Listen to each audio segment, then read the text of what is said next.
Good morning, guys. It's gonna be a short stream. Kinda overslept, and I got so much to do. How we doing? How's your weekend? I'm pumped because I did my last non-wedding event yesterday, so I'm back to just doing weddings and weddings only.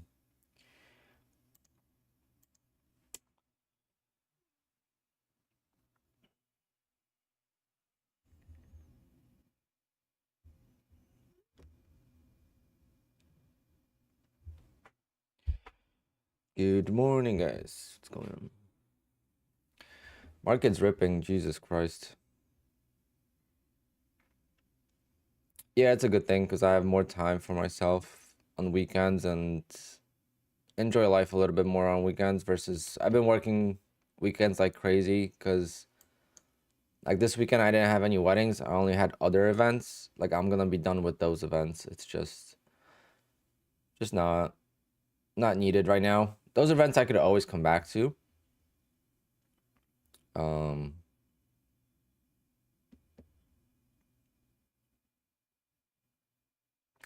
but yeah, how are you guys doing today? How are your payouts doing, guys? Anyone? Any update on payouts?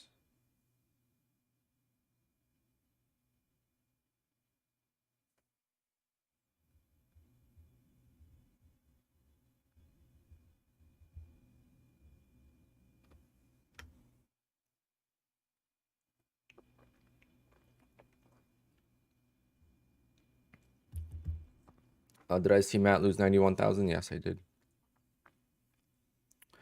Sucks because obviously that's a payout. He already had a payout basically unlimited with those accounts in June, so it sucks, but he'll recover.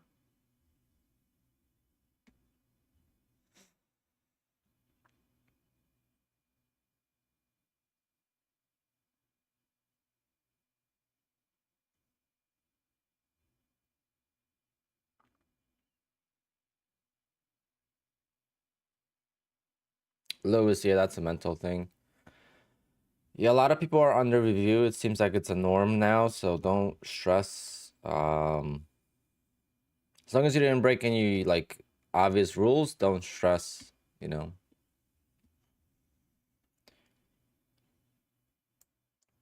I don't know how I'm gonna trade this if I'm even gonna take trades because this is a market I don't like trading. I don't like chasing, and it seems like the only thing to do right now is chase. I mean, crazy move. Just when you think it's rolling over, it squeezes again. So it's like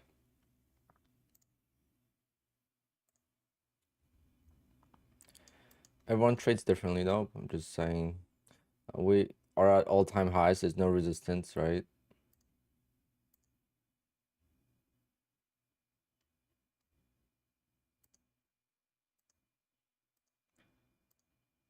Am I right?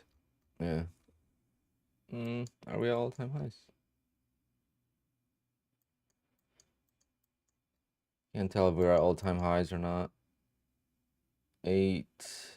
What candle is what? 765. Never mind. We're not almost there. Yeah.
Mm, mm, mm, mm.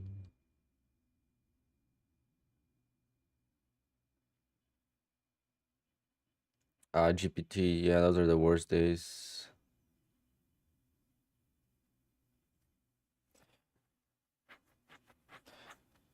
Yeah, I mean the Apex rules. I mean, I have to make a video on that addressing it, but I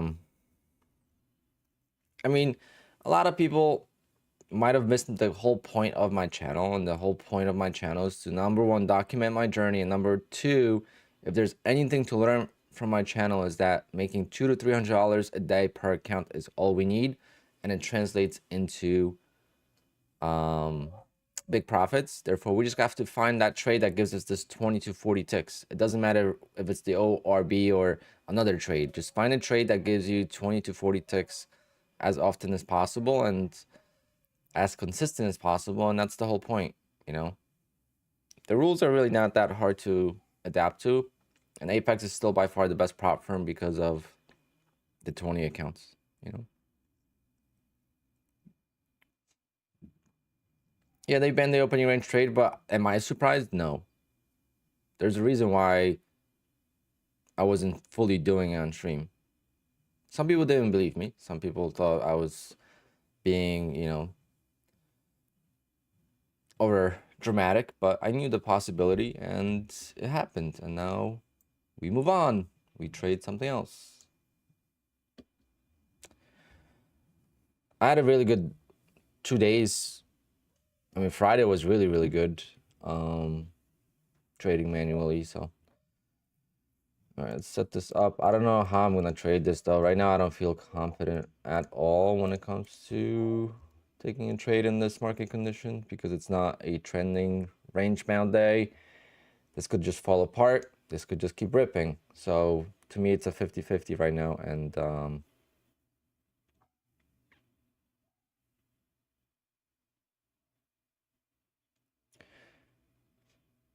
yeah, I'm doing 40-40 now.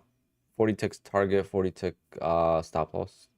That's gonna be something I'm gonna be doing moving forward. Some trades I might take off early, but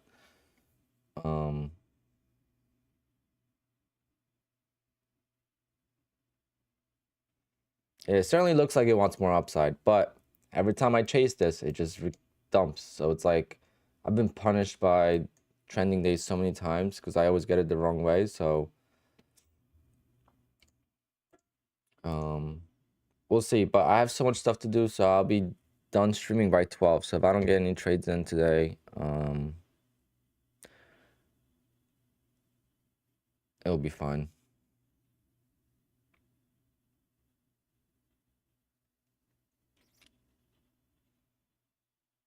So 90% off ends on Thursday. But to get funded for the next payout window, you have to get funded by the 22nd. So today's the 20th. So tomorrow's the last day to pass evals.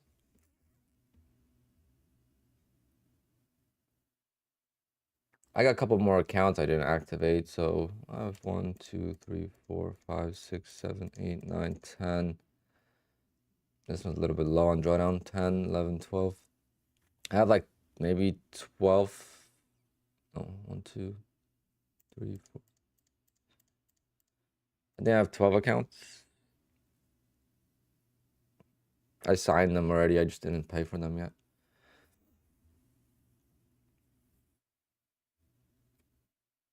Well, I'm just gonna do lifetime. At this point, I'm just gonna try to do lifetime accounts.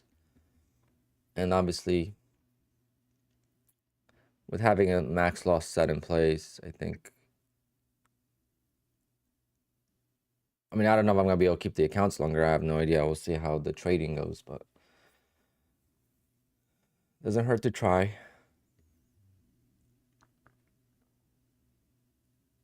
Yeah, Monday's a holiday. No, but no, you still got 20. You still got 10 days, Marty. You still got 10 days.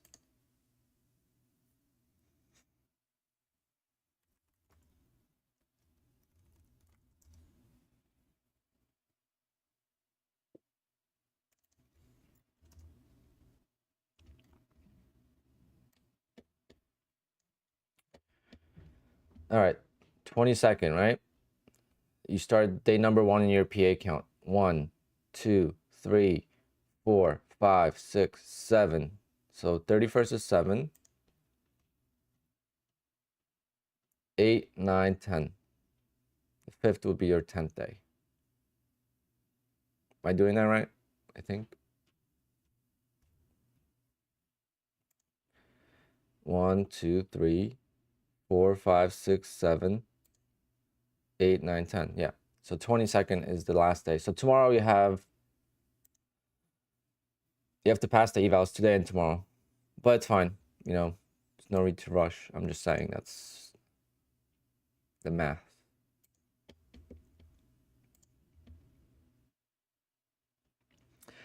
Do you have to pass in 1 day? No. So the 1 day pass is a promo that basically has no minimum days. So we should probably change the name of that, because that's a very common misconception. There's no minimum. There's no days are not involved when it comes to Apex evals. There's 0 days are not part of the rules. They're not, you know, if you get profit target, you pass. Come on, Marty. You should know this by now. Of course you can. You could trade today and request the payout at 6 p.m. today. For example, if I get this account to 155, 100 today, I could request a payout with it at 6 p.m. You don't have to wait till next day to request payouts. As soon as it updates, I don't know, Marty, I don't know where you're from, but I'm from the East Coast. So for me, it works. You might be sleeping. If you're on European time, by the time the Apex dashboard updates, you might be sleeping already. So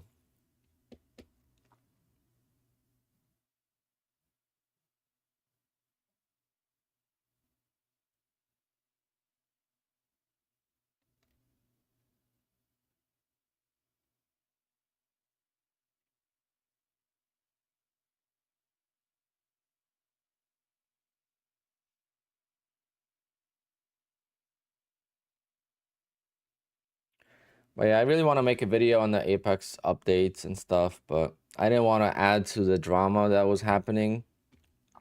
But I don't really think it's that big of a deal. I never thought it was a big deal. Of all people, I was the one that was expecting it, so it wasn't like a shock. And at the end of the day, if you're affected, if how you're trading is being affected by those rules, then you got to adapt. I mean, there's not much else you could do, but the only people that get affected are people that traded the ORB, but you could still trade the ORB. You just got to do it manually, and people that DCA, and they do it well. Let's say like I used to DCA, I didn't have a lot of success with it, so I don't really care about that, right? But if you were DCAing and you had a lot of success with adding to loser and working out of the trade, then it affects you, right? For me, it doesn't matter because I wasn't getting many payouts with that, so I don't have to do it. And I haven't done it in a long time either.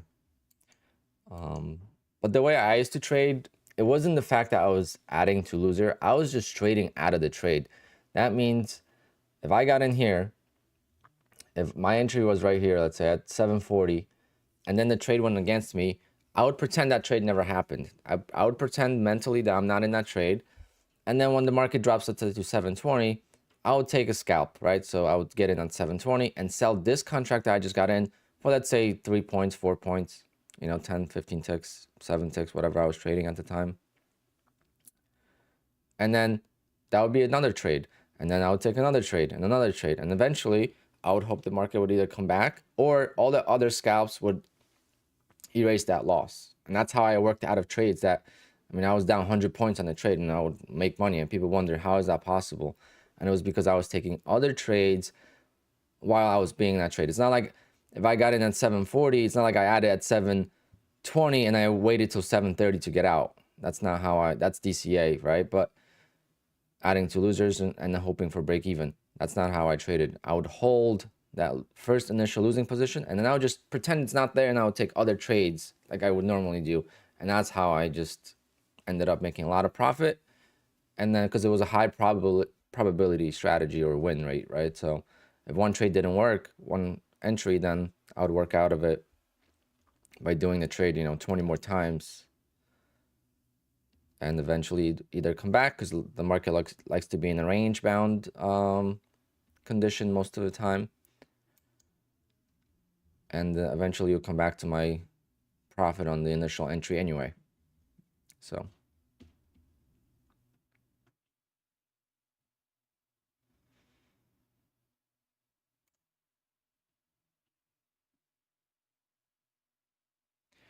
can you make a quick summary of the new rules? So there's really no new rules. There really is no new rules. All the rules that they mentioned have already been kind of in there. They just are going to be enforcing them. They just had they didn't have the staff to really do it. That was obviously one of the reasons why like you could keep stuff going, because they couldn't check every single trader and every single trade, right? So now they're hiring more staff to kind of stay within the, be a little bit more strict on the rules. But new rules, I don't think that trying to think. Obviously the opening range trade was targeted very obviously. It was very obvious that that was one of the big targets, and I don't know. I don't know why. Maybe a lot of people were doing it. My fear and my assumption is also because they did mention some schemers and stuff like that. So what has been happening, I'm assuming, is, and that's kind of like a double-edged sword now because hopefully nothing else comes out of it. But with a platform like Rhythmic, right? With the platform like Rhythmic, I mean, like QUANTOWER, nothing stops someone who is, I guess, consistently profitable, running up accounts for other people. Like if other people give you logins, you charge them a fee if you get them to payout or like a percentage, and you just run up their accounts, So maybe something like that was happening. They mentioned something like that, like group trading or something like that. Maybe there was someone that was abusing that ORB with 10 contracts, 10 contracts all the time. That could have worked as well, but I don't know.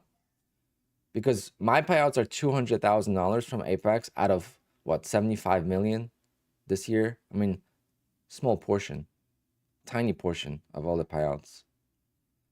So it couldn't be just me. There had to be a lot more to it.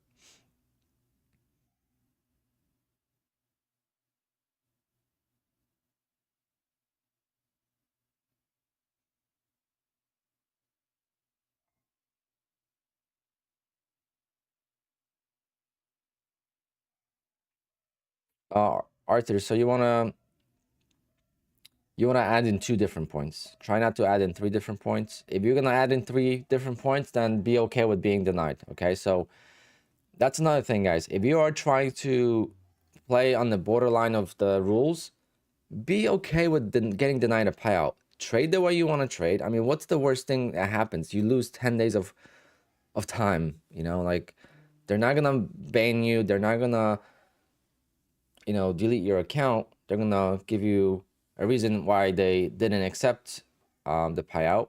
But at least you tried, and sometimes it doesn't hurt to try because, adding with the plan at resistance or at support levels is a strategy, right? So many different ways to trade profitably, but you have to stick by the rules of the prop firm at the end of the day.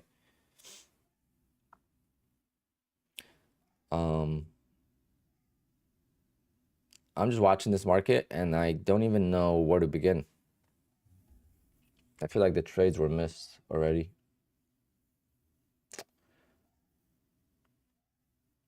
Yeah, but you just got approved. We're talking about, I'm more worried about the future payouts. I got approved for all my ORB trades, you know, like everyone that I know that DCA'd and everyone that I know that traded the ORB got approved, never got denied once. I don't know anyone that's ever got denied for not using a stop loss, you know? This is all about moving forward. It's not what's happened in the past. In the past, if you didn't break the consistency rule, if you didn't do windfall trading, and you didn't abuse the flipping rule, you did not get denied a payout. Those three things were the main three things that, you know, you would get denied for: flipping, breaking the consistency rule, and windfall trading, news, you know, and stuff like that.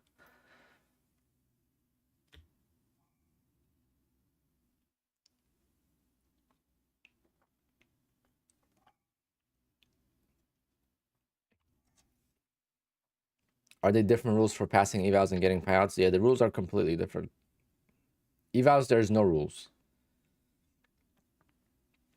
Evals, there's no rules, and PA accounts have few rules. Did I submit this payout cycle? No. I've submitted on Bullnox, but not on Apex. So I have one account, I have 3 accounts for payout. I'm not gonna, I don't think I'm gonna do it. I'm gonna just grow the accounts. Like this, especially, this account's gotta grow. This account, I could take it out. And this account, I technically could take it out. I could also make $100 or $200 here and take it out. But I want to be able to trade those accounts, not wait for payout approval, and just.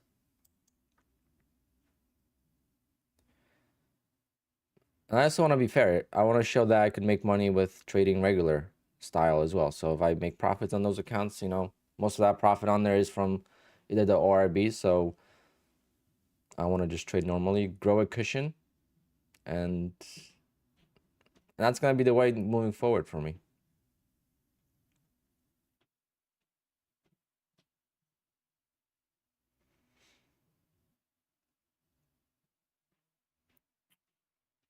Yeah, 50 ghosts. So that's basically what I was saying, yeah.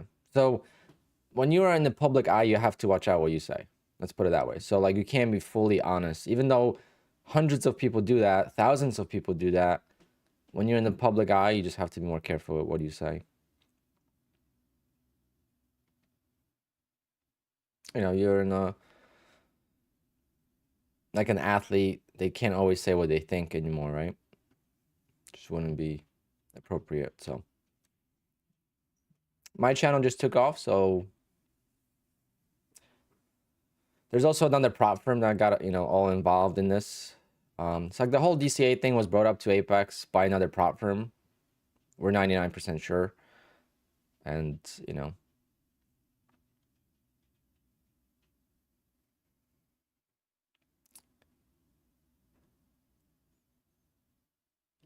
another prop firm that is basically irrelevant, but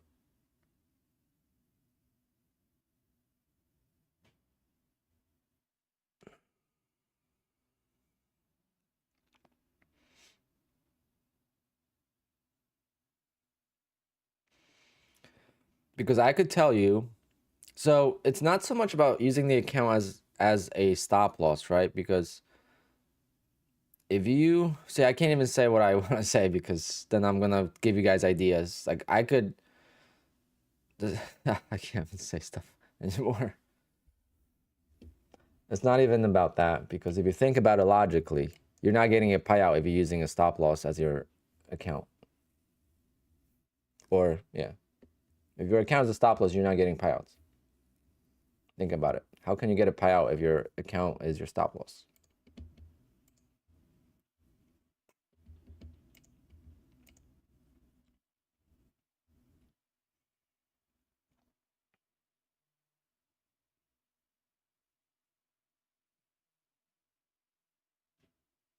Scott Price, not anymore. Not for me technically right now. I have to, if I'm gonna be using stop loss, I have to have enough cushion and stuff. But for newer traders, yes, take the money. Take the money when you have it. I want to build some accounts up, and then, I mean, I already took out 24,000 this month, so smallest month of the year, but we'll take it.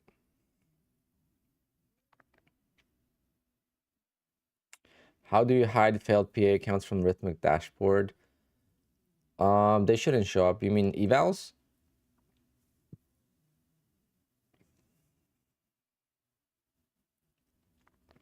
The PA accounts will disappear the next day if you fail them.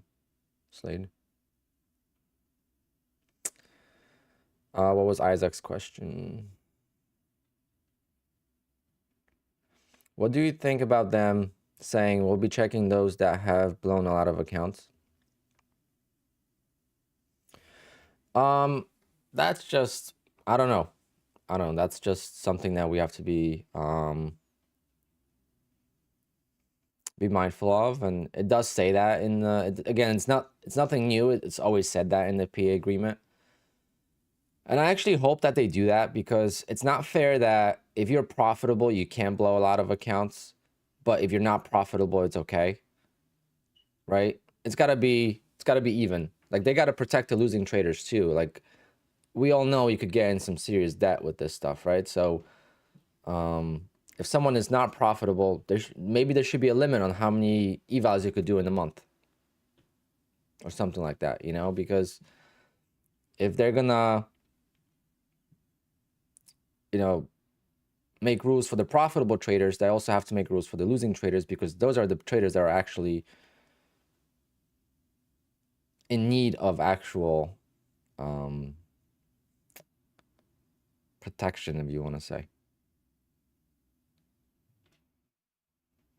Because I know people that have lost 1,000+ evals, you know, 500+ PA accounts. They're not profitable. That's a lot of money. Just go on the Facebook page. On the Facebook page, there's some crazy stories.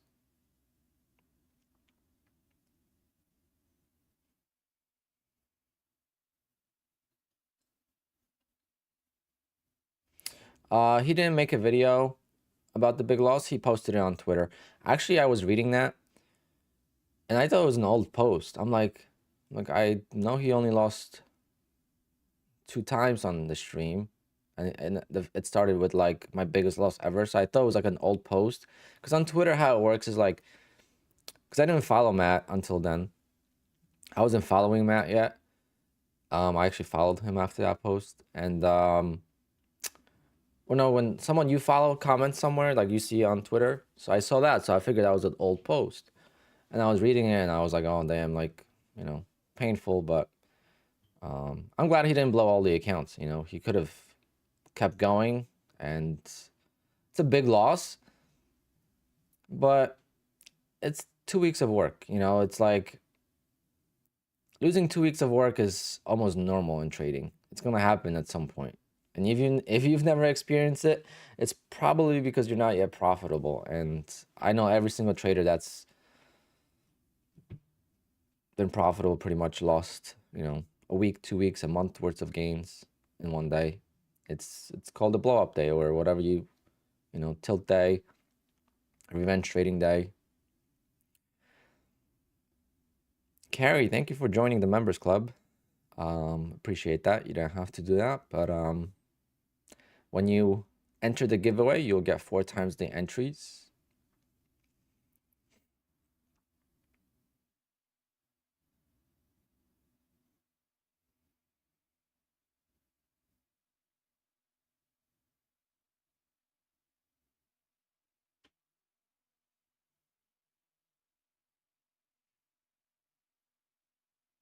Am I this calm when driving at the track? Yeah.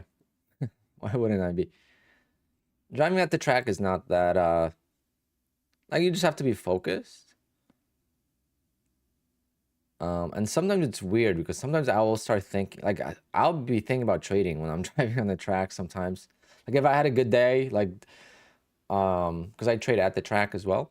Now I might not be able to trade. If I can't do the ORB, I'm not gonna trade at the track. So like when I have a track day, I'm just gonna take the day off.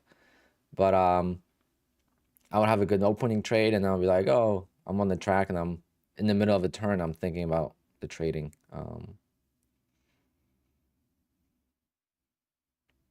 But yeah, track is very relaxing. So my car is pretty much done. Well, it is done. It's already being shipped. It's already at the port in Germany. And let me show you guys pictures. It sent me pictures from the factory.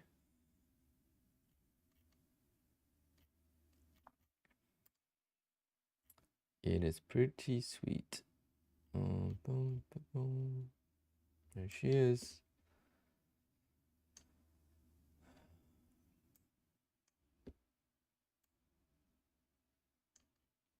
So this is in the paint shop. And there she is. All done. Just missing the center caps. It's gonna be here June 21st. I won't be able to pick it up till like midweek, probably June 24th or something like that, Tuesday, because I'm working all weekend. But obviously my brother is a Porsche technician. He's gonna be the one doing the pre-delivery inspection. So I'm hoping I'm able to go and help him. So I'm gonna be able to take out, all the wrap, because the car comes wrapped with like, protective film, like foam and stuff like that. The steering wheel has its cover. So I'm gonna hope to be able to go there and do that with him and make a video on that. Because most people, when they do delivery, obviously the car's already prepped and ready to go. But when they actually get the car, they have to do a few things to it to make it ready for the client or the customer. So I love how it came out. Everything is perfect. Can't wait. All right, all-time highs, guys. All-time highs. Thank you. Let's see if we reject. I'm gonna rack up, yeah, but slower. I have like 13 now. I gotta activate. I'm gonna activate them tomorrow. I'm gonna try to pass like 2 evals tomorrow at the open. And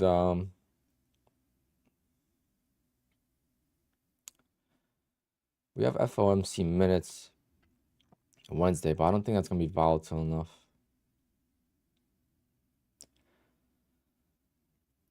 I was hoping to do more 250Ks, but there's just no way to pass 250Ks. I mean, today you could have. Today you could have passed them, but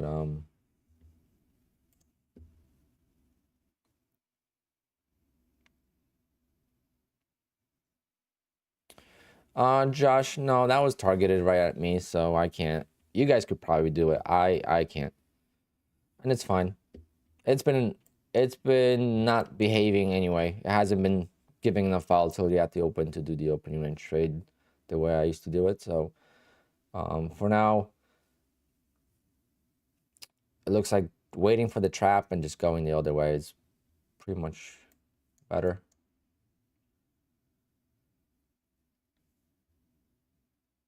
What a great day for longs though. But every time it pulled back, I just thought I was like, oh, it's gonna roll over. Oh, it's gonna roll over. Double top, it's gonna roll over. And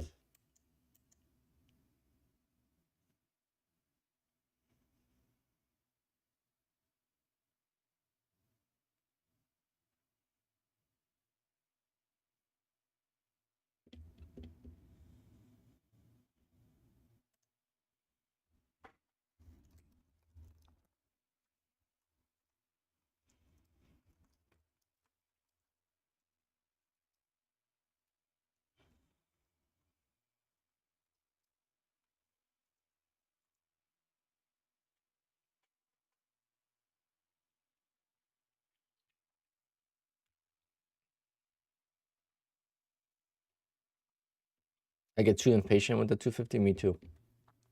I try to pass it too quick and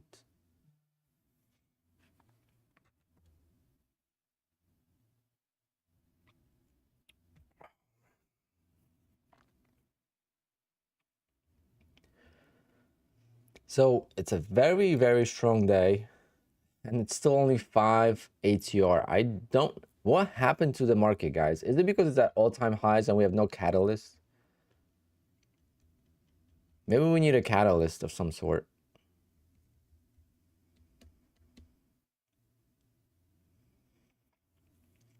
Like, I don't want crazy volatility, but this is like way too slow. Or am I just... Look, I mean, I guess getting 10 points shouldn't be too hard. I'm gonna try at least one trade today.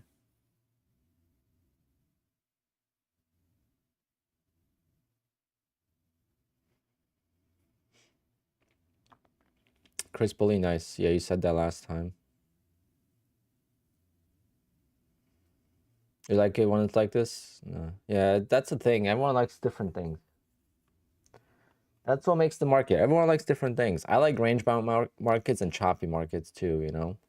But if I'm not gonna be scalping for, 7 to 10 ticks, choppy markets are not gonna be pretty.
Yeah, Memorial Day weekend is this week too, so it's a good point. It might be slow, but it's been like this for a while. I am off this weekend. So excited. First time, I think, in 18 years. I think I've DJ'd every single Memorial Day weekend, at least one party.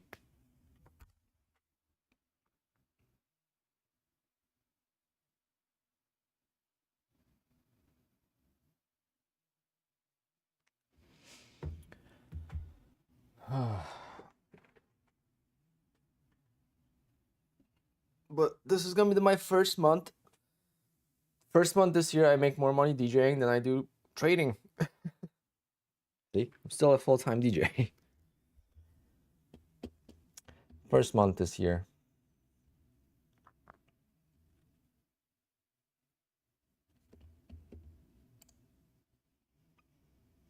Not trading today. I'm trying to trade, but I just can't find the trade. I hate this type of market. I just feel like every time it pulls back, that's gonna roll over, and that happened to me last week. I think Wednesday or Thursday.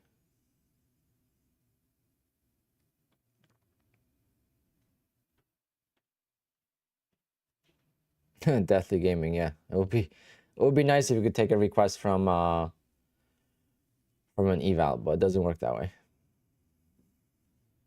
After you pass an eval, you're gonna get an email. And you're gonna get an email and you're gonna activate the account. So you're gonna have to sign and you're gonna have to pay. If it's your first one ever, I recommend doing the monthly, not the lifetime. And then you gotta get it to, what size account is it? There's no money in DJ mixes. It's all copyright stuff.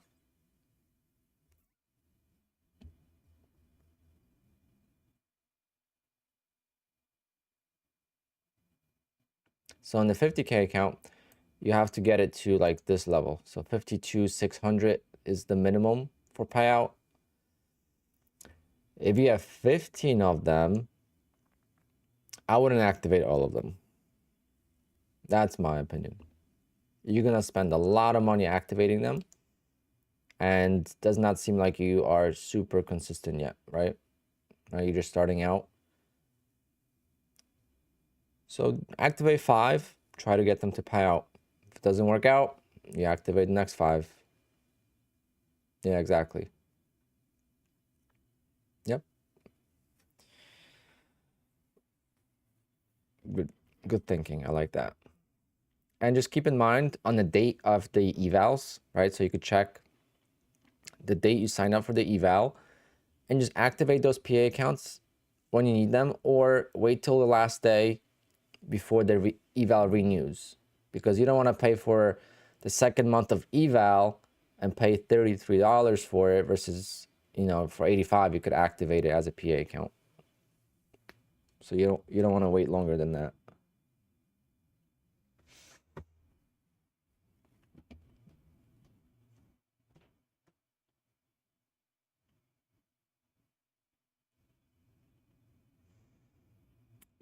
Yes, so you have to make 6K for your first payout. But the evals, once you get to know how to trade evals, it's really not, you don't feel like you're making money in evals, trust me. It's just gonna be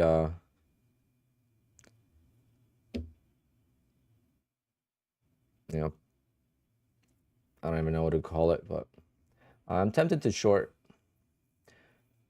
I'm gonna be tempted to short.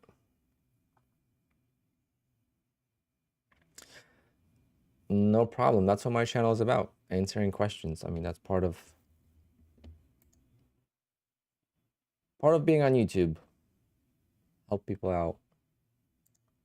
And trust me, I know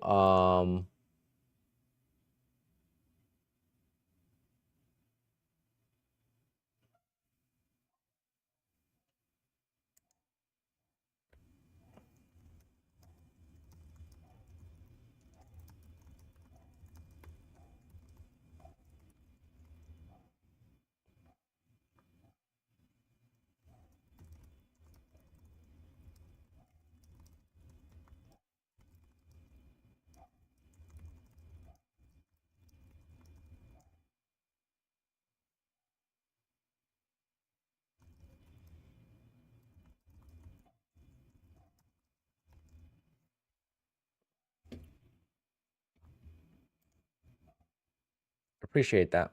Thank you. Is there any reasonable price rhythmic trade copiers? Well,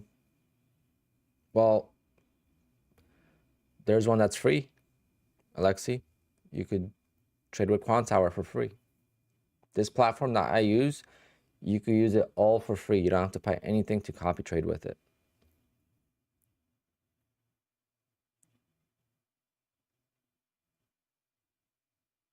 The link is down below, but that's, you don't have to actually sign up for the subscription, because if you don't care about crazy indicators, VWAP, and all that stuff, you don't need anything.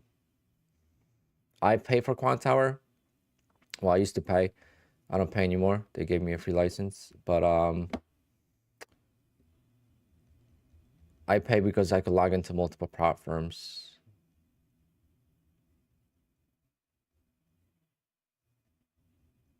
And tomorrow, guys, I have a call with Bookmap for a paid partnership. So that would be awesome. If we could get a paid partnership, obviously that's gonna be split between all of us, right? We're gonna be doing a lot of giveaways if that happens. I mean, I'm gonna see what's it about, and then see how it works, but we'll see if it helps me in trading and all. That short would have been good. The short would have been a good idea, but I'm gonna wait for a failure pattern.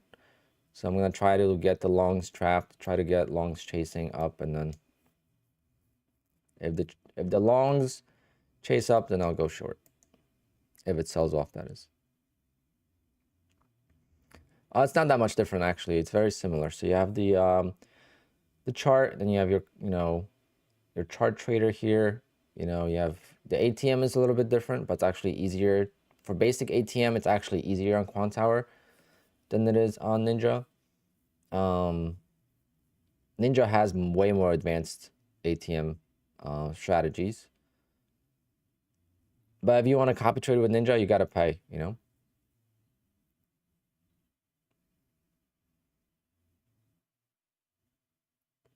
Yeah, let's say they give me like $1,000 a month. Well, I'm going to do, you know, we're going to do like $100 giveaway every Friday from that.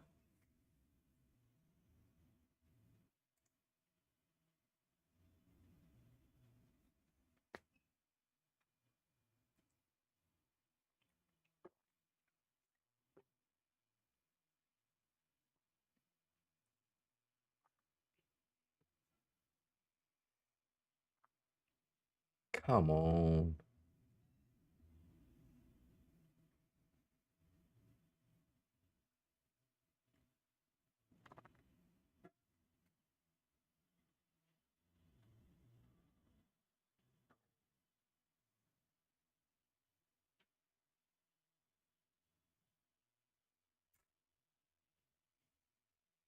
No FOMO, Chris. No FOMO. Wait for the bounce. Wait for the bounce. The bounce will come. Is a Ninja copier a monthly subscription? No, it's a lifetime, one-time purchase. And you want to use Replicanto. I think Replicanto is the best one, right, guys? I haven't used the Apex one.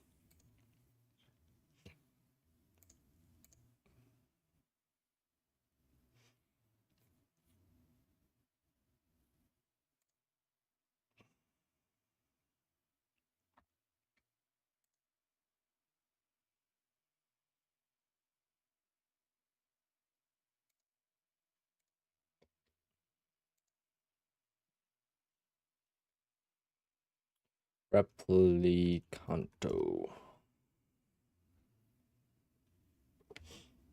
I've never used it besides the free version. Like, so they have a 7-day trial as well. Oh, that's another option. Forgot about that. If you want to copy trade on Ninja just to pass evals, you could use Replicanto, the trial version, pass your evals, and then you're gonna trade individually for the PA account. Then you could just not need, you know, then you don't need a copy trader. There's so many different things you could think about how to save money.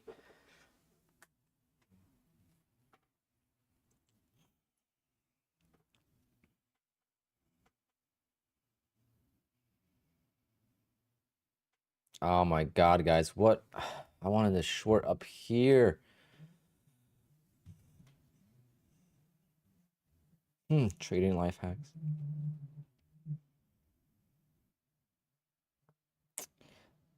All right. Mike and Josh are saying that there's a free copy trader for Ninja Trader. So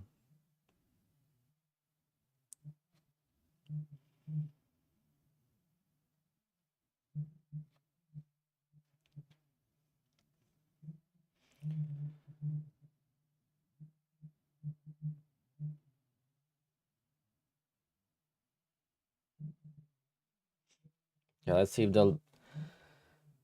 if the longs are gonna get trapped here.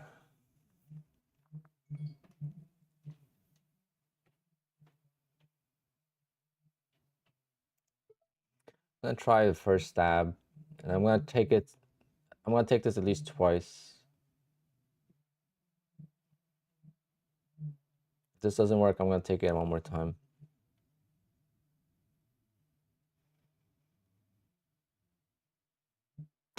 Copy trader is not turned on, so I'm gonna only in one account. Damn it. Oh. Well, that's a bummer. Didn't check the copy trader.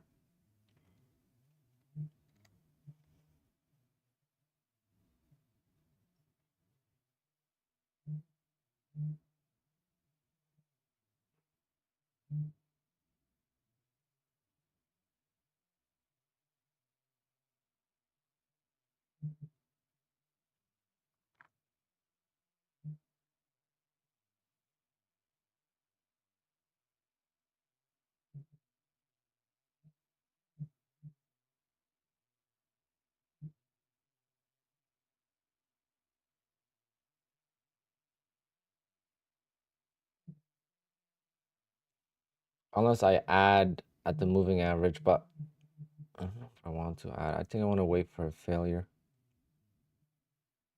Because if I add, that would be a brand new trade for the other accounts.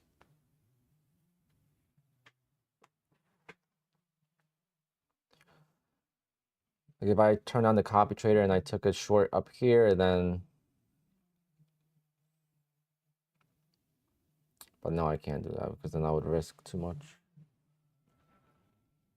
We'll see what happens here, and then we'll take another trade at least one more time.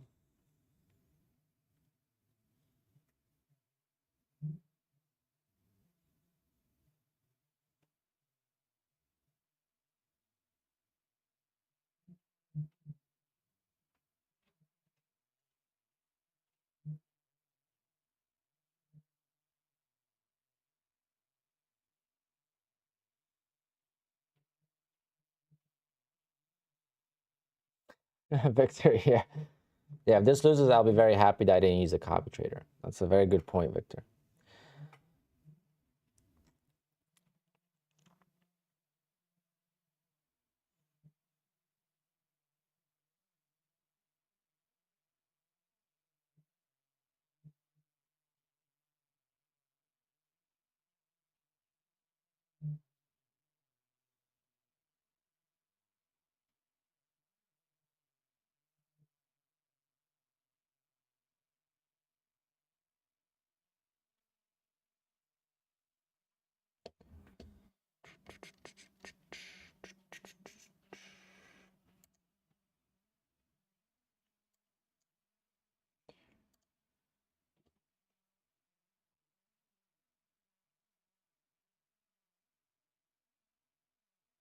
I mean, I could enter into other accounts. I want to trade all these accounts, these 3 accounts.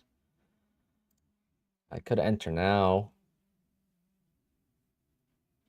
but I might just wait, get stopped out here, and then see if the longs are gonna get trapped in here, or if they might rebuild. They might go back up to the highs.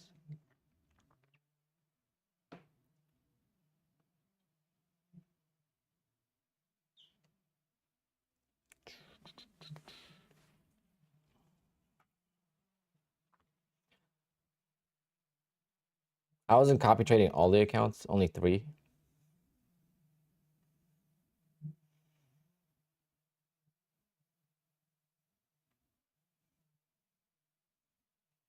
It's gonna take me a while to copy trade a lot of accounts at once.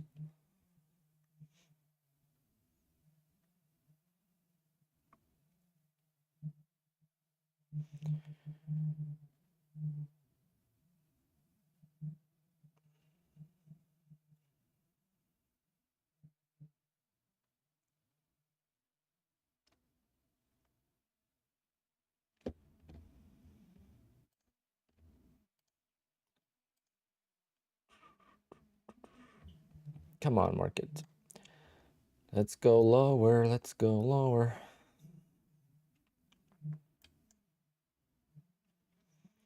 We are at the bottom of this range as well, so it could really go either way, as always.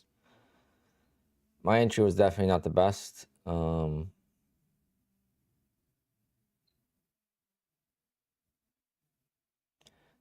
But it did try to go up once. It tried to go up twice, so this is what I call a failure pattern.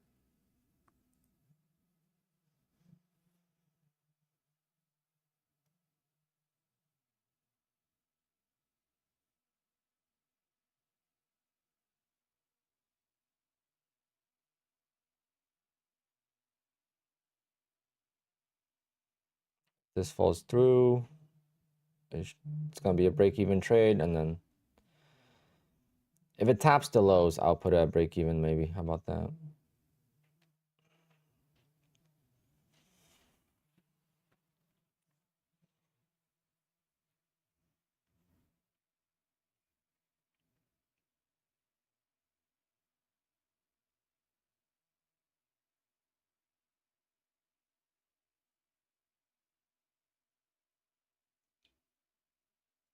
It's actually very very calm to trade with stop losses when the volatility is not super high.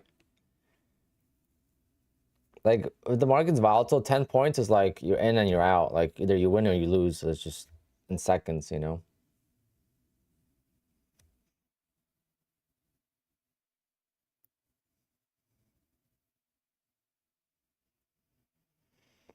Did I have a good weekend? Yeah, I worked all weekend. Did my last 2 non-wedding events. So my car came off the assembly line. So I got the pictures. So that was, you know, part of the weekend. Part of the weekend was getting a notification that the car is done. This is in the factory, coming off the final assembly, going for testing.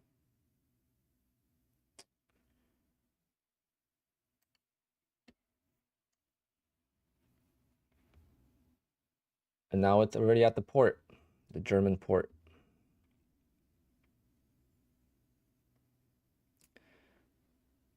Hopefully the ship doesn't sink.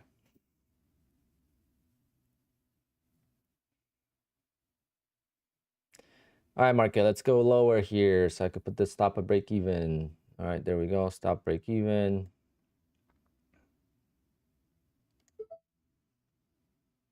One tick loss, whatever.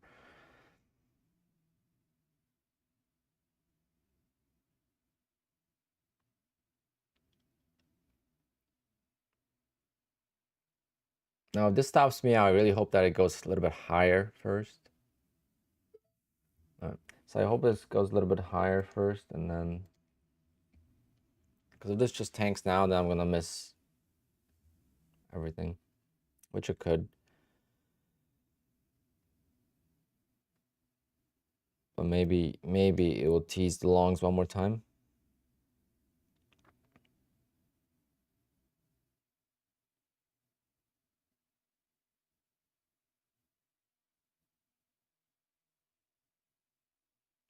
Volatility, no, I actually don't. When was that? Nice Porsche. Is that an EV? You must be new to my channel, Mr. Tech. No, it's not an EV.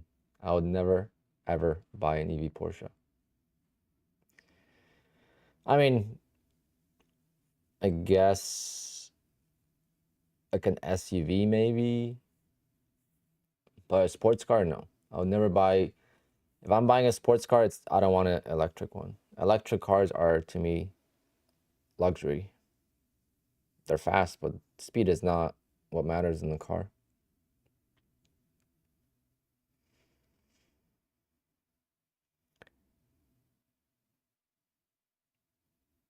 Yeah, my brother complains about the Taycan all the time.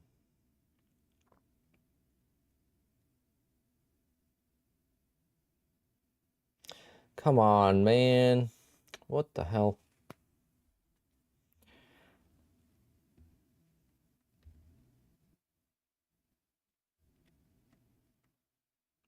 Hopefully it gives me one more entry before I gotta go.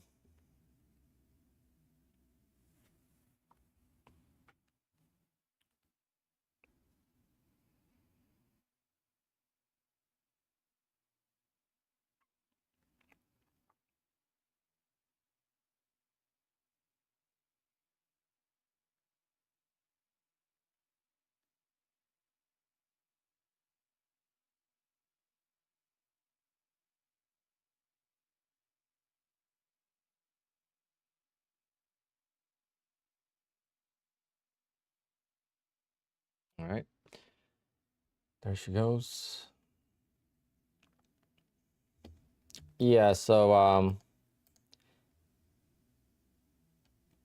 Camber, thank you. How was your day? So yeah, electric cars are great for speed, straight line speed and acceleration, but it feels sickening actually. It's that how fast it is, and not having gear shifts and stuff like that. It's just not having sound. Like the reason why I put so many miles on my car, my current car that I have, is because of the sound. I mean, ever since I put the exhaust on it, I'll drive around just to hear it, and You just don't get that with an electric car, but everyone buys a car for different reasons. And for me, one of the reasons is obviously performance, but it's also the sound. Now with this car, I can't say I bought it for sound because it's not gonna sound that great. It's not. It's a turbo engine. It's not. It's not a GT3. If you want a good sounding Porsche, you gotta get a GT3 because that's where um, the best sound is.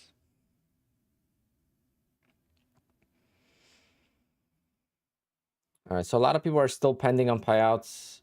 A lot of people are still under review, so I'm probably not even gonna request a payout. Just gonna.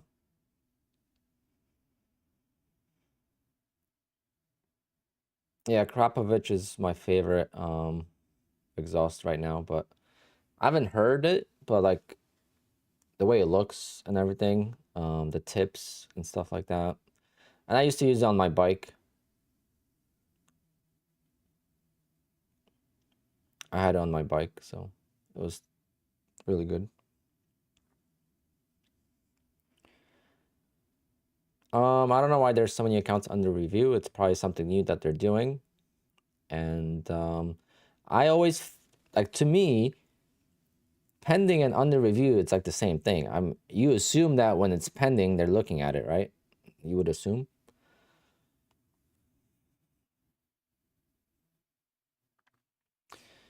All right. Are we gonna take this again?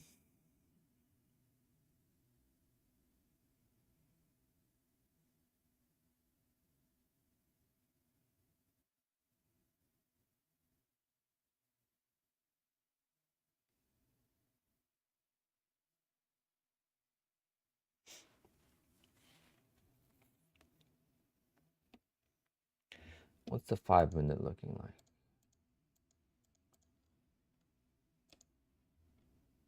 Hmm.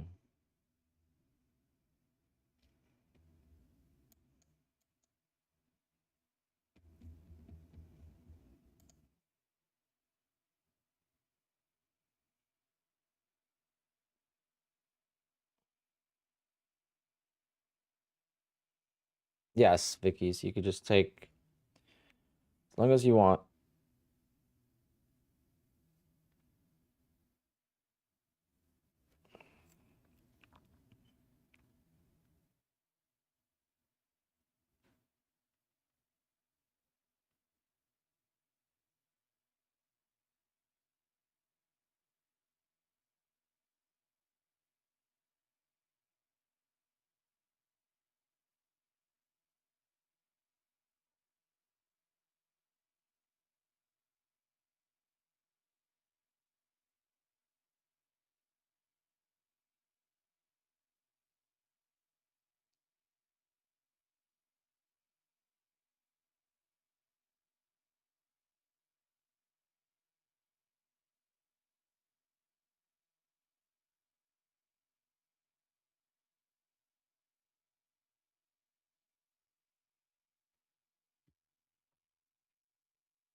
You have a couple questions for me. You've been watching me for a month. I've been funding on Take Profit Trader and Top Step, but after watching you, I've started Apex as well. All right. And what's your question?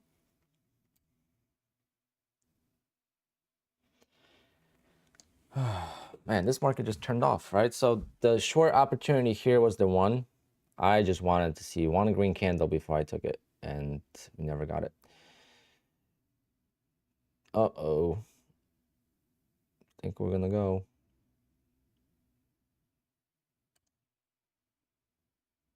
I pressed the button and there was a lag. A little bit of a chase, basically like a opening range trade in a nutshell.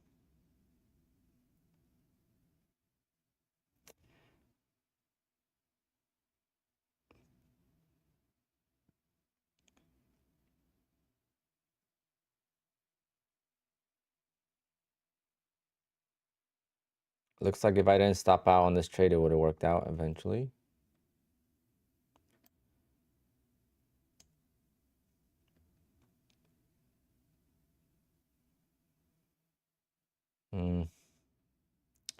A lot of support here. Let's see if it breaks down. Gonna try not to get out early, but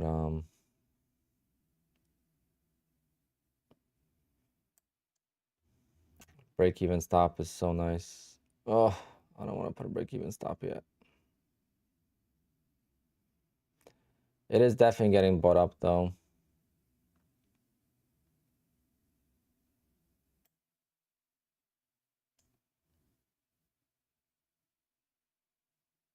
Come on, one more push down. A lot of support here. So trade is good, entry's not.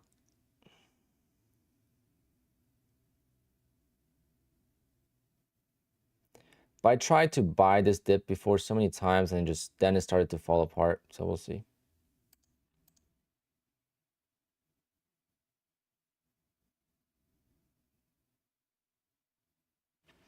You don't see if it's a sell or if it's a buy. Okay.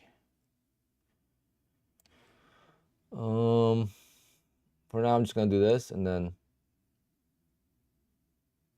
so you're gonna see this here, and I'll fix that for tomorrow. Story of my life: trade is good, entry is not. Yeah, so like the short bias trade, I still like it. However, the entry is not good, and therefore I could get stopped out before it actually works out. Did Apex extend the 90% off sale? Yes, it's till Thursday. It was supposed to end tomorrow. It's ending Tuesday. I mean, Thursday.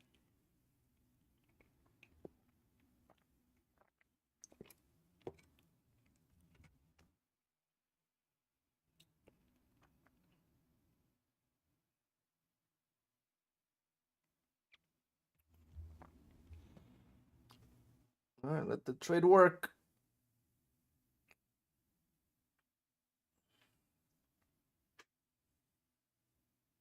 When we have NVIDIA earnings, when is that? Thursday?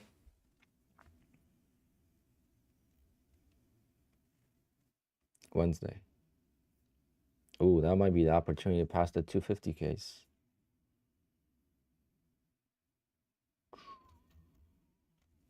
$250Ks are actually available till the end of the month.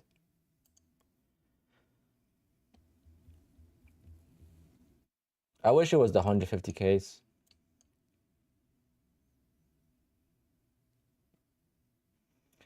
I'm gonna get stopped out here for sure.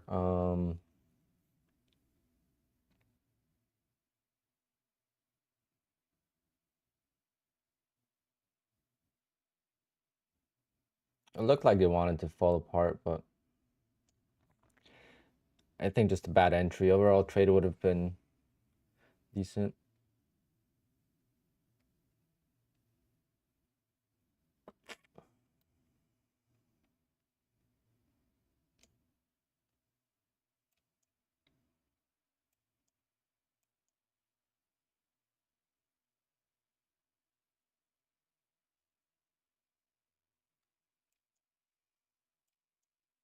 But this entry should have been a winner. That's what sucks.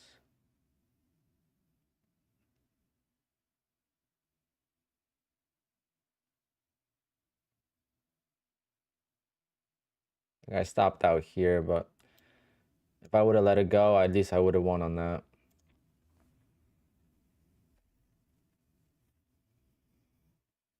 I have 10 accounts, Nathan. I use Apex. I have Tick as well. I mean, Tick. I have Bull Knox as well. Nino, no, I'm not gonna. It will get me frustrated. I want to be. If I'm not gonna be scalping, I want to be right away. If I'm not, I don't want to be trading 2 trades to make 1 loss back. It would get me frustrated.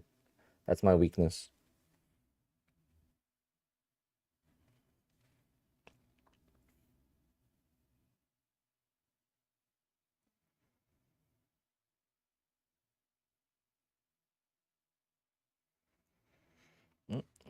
Just got an email inquiry for November. Let's see if I'm open.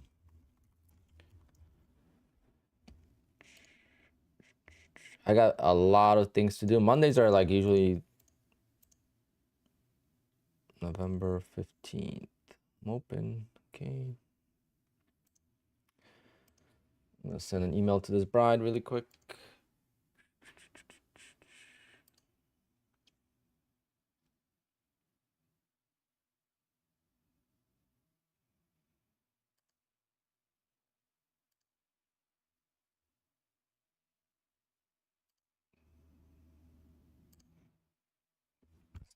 Still in the trade.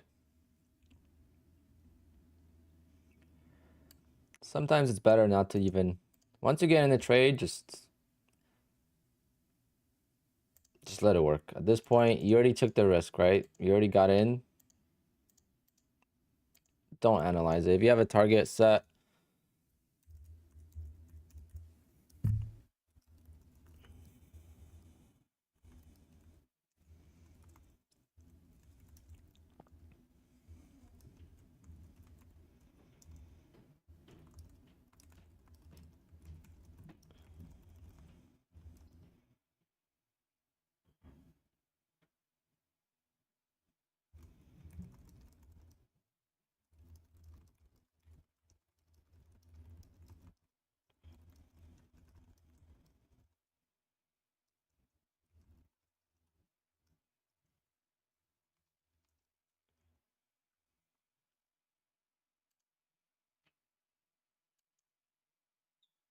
nope, getting stopped out.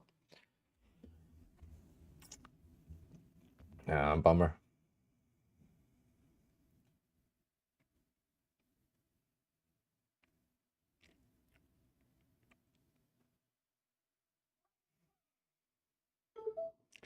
Yeah, just unfortunate because again, the initial trade should have won. That's what, when you adjust the stops and stuff mid trade, it could actually ruin the edge, right? It could ruin the strategy. So I kind of want to be winning quicker, but when the market volatility is slower, it's kind of tough.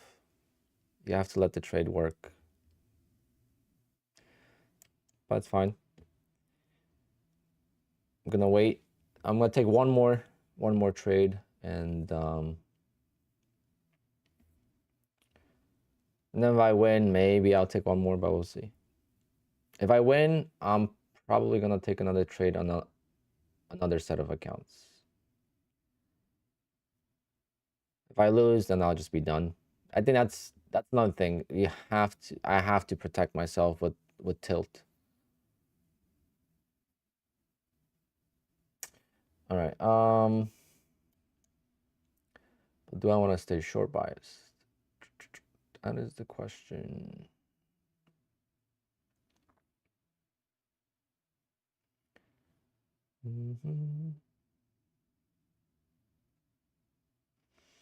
TB, yes, I can, but I don't think.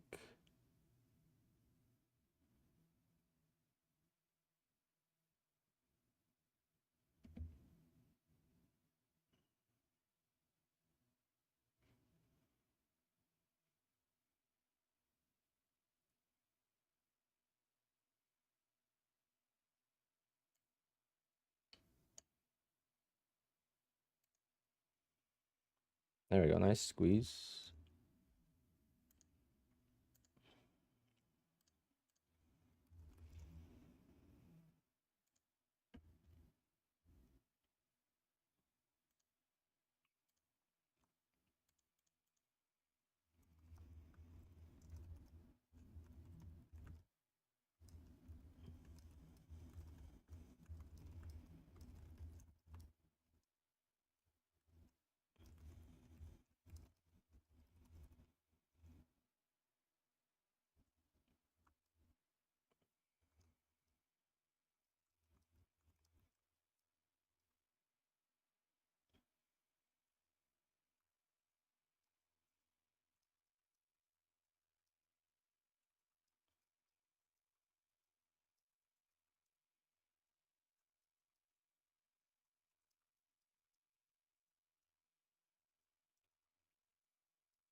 Mm-hmm.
Sorry, guys, just doing emails.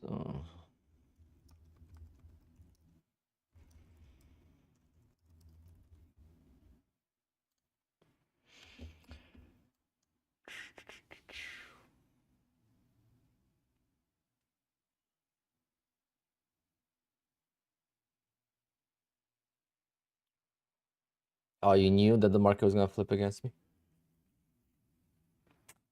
You must be very rich, my friend.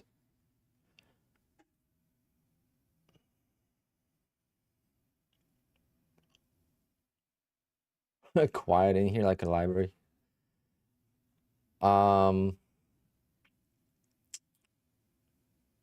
are tough for me in the office.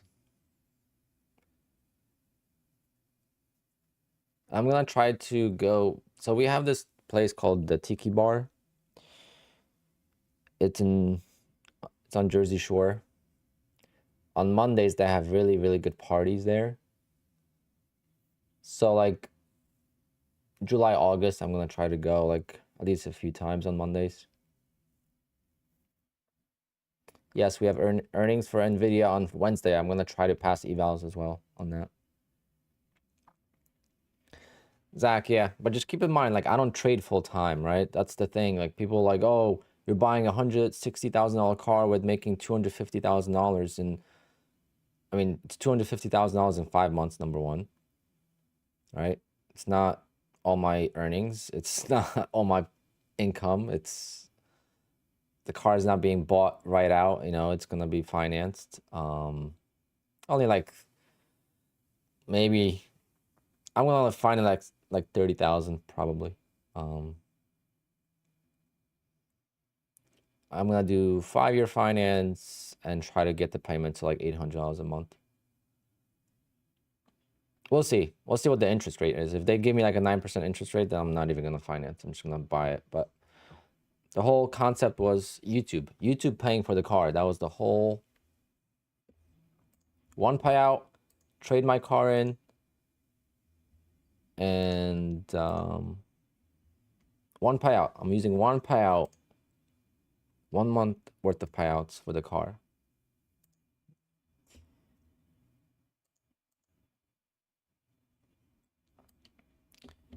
And then this revenue, I wanted to cover the car and I wanted to cover the giveaways.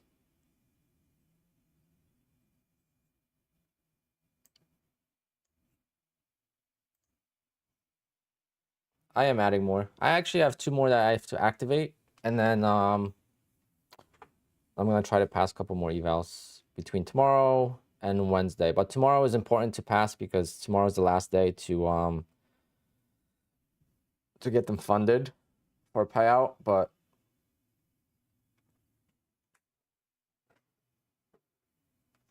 yeah, it's been if I was posting videos daily, like if I get an editor and I post videos daily and stuff, I could get that to 3,000 easy. I don't post videos. I mean, I posted 2 videos about losing. My last payout video, how much money I've made is $138,000. I've made $100,000 since then. I have not posted anything about that. You know, I've been slacking on the videos.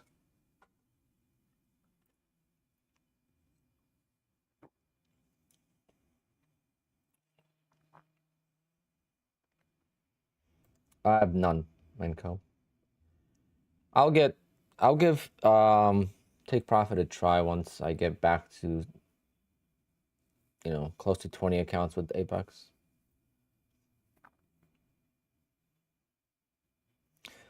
Am I drained from talking after stream? No, it's more so like I don't stream full time or trade full time. I have a business to run, so it's like I finish streaming, then I'll go to the gym if I feel like it. I've been very bad with that, so I'm off this weekend from work, so I'm gonna try to go to the gym every single day this week, 7 days, even for a little bit.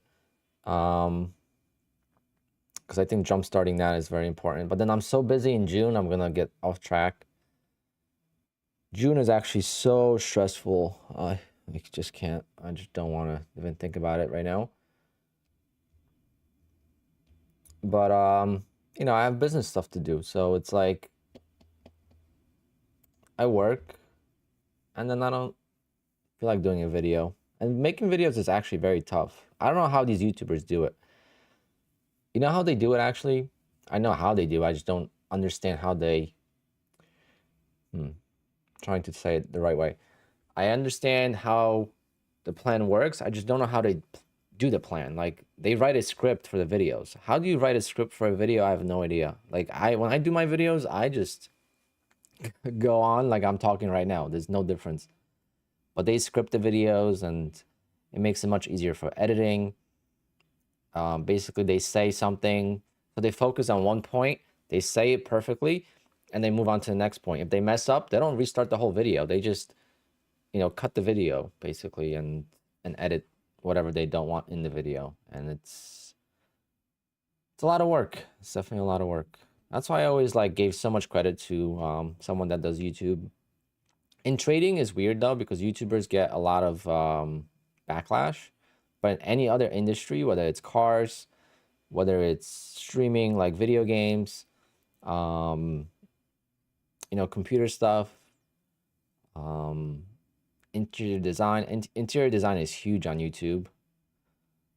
Like I've been looking at a couple things for the garage and stuff like that. So I've been watching videos like that, and just there's so many like YouTubers that do it full time because of the affiliate links and sponsorships. But in trading, it's so like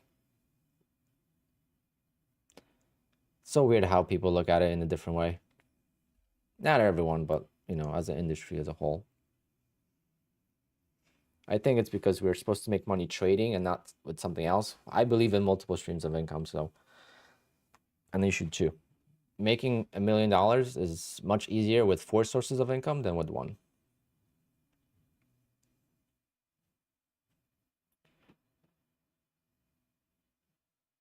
Yeah, I wonder how the kids' songs and education works. Like how much do they get paid? By a kid's YouTube is insane. If you want to get rich, by the way, we need more hockey cartoons. Okay, my nephew needs more hockey cartoons. There's no hockey cartoons, even any sports like football and stuff. There's not many cartoons. There needs to be more of it. There's so much stuff for the girls, but for the boys, there's just not much out there. There's only so many, construction dump trucks they could watch.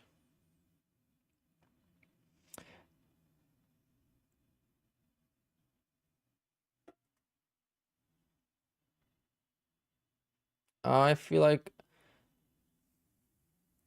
oh, okay, yeah. So when I go live on stream or when I post a video, it asks me if it's if this content is for kids. It makes sense. How am I tackling new Apex rules? There's really no new Apex rules. The only change I'm making is 2. Well, there's 2 changes. Obviously, I'm not doing the opening range trade. And number 2 is I'm not gonna let the trade go against me where the account gets lost. I'm gonna be using a stop loss. We'll see where it takes us. Maybe it's actually a thing that's gonna make it better for me. Maybe I'm gonna be more consistent. Maybe I'm gonna be able to get 20 accounts to pay out finally. keep the accounts longer. Even though I've kept accounts long, like it's not like I've been flipping. I think I had 65 PAs this year, and I took out a payout from 41 different PA accounts. I think it's something like that. I know I took out a payout from 41 different PA accounts this year since January. And I think I had around 65 new ones because I started this year around 100 PAs.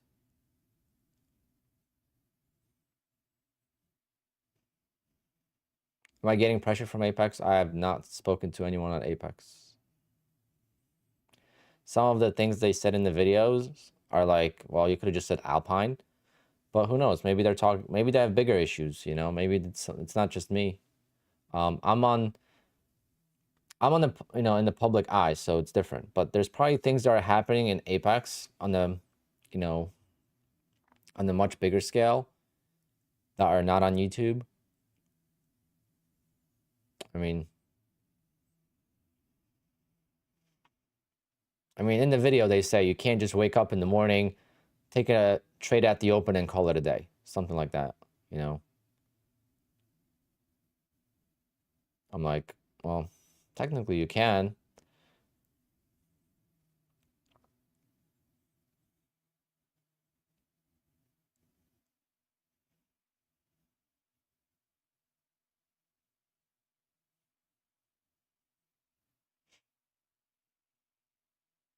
Elucid, yeah, I don't ask for likes, so let's hit those likes. Can we? I'm gonna be done with the stream soon today, so I'm gonna try to take one more trade. I don't know if we're gonna have time because again, hold on, what can we do? All right, let's do this. If we get to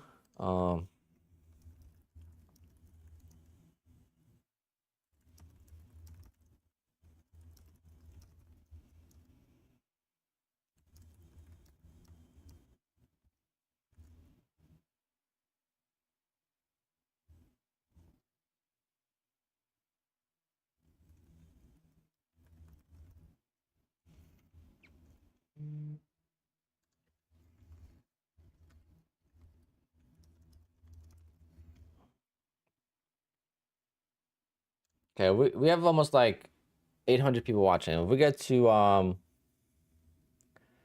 400 likes, so half the people like the stream by 12, I'm gonna do a $35 giveaway. So, or we could do, I'm gonna ask you if you want, two people for 2 evals, or just one person gets the. All right, it's getting bought up again.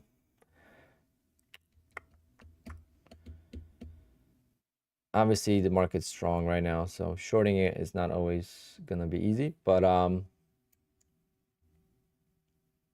just when you think it's time to take it long, it's actually the best time to short sometimes.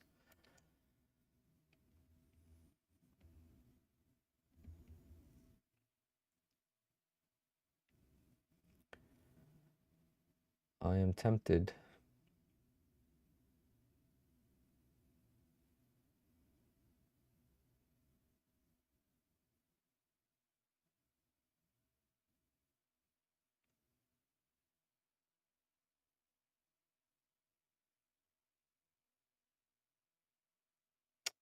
Come on, bounce, bounce, bounce, bounce, bounce.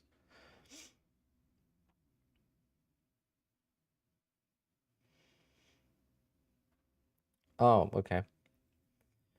Well, I have my arguments. I don't think I was scamming the system, so I was just playing according to the rules. If they don't want us taking payouts and blowing the accounts like I did, because I blew the accounts after payout, most of them, then they gotta not let us take out the payout, right? Let's say, keep the safety net in there for a month. The first 2 payouts, you can't take out the safety net. Simple solution. They'll get a lot of backlash for it, right? Because they tried that once.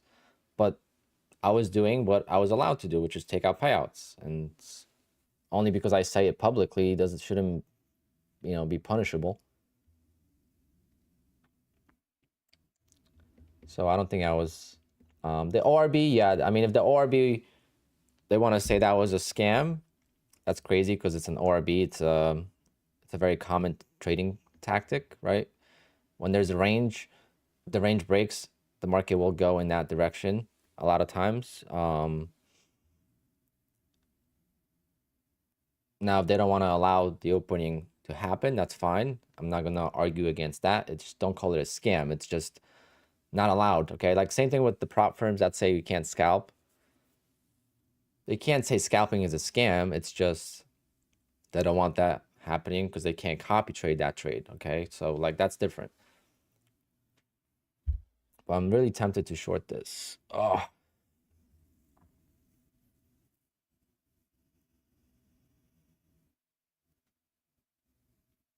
Then futures, yeah, I guess. Like today was a good long actually because the shorts got trapped.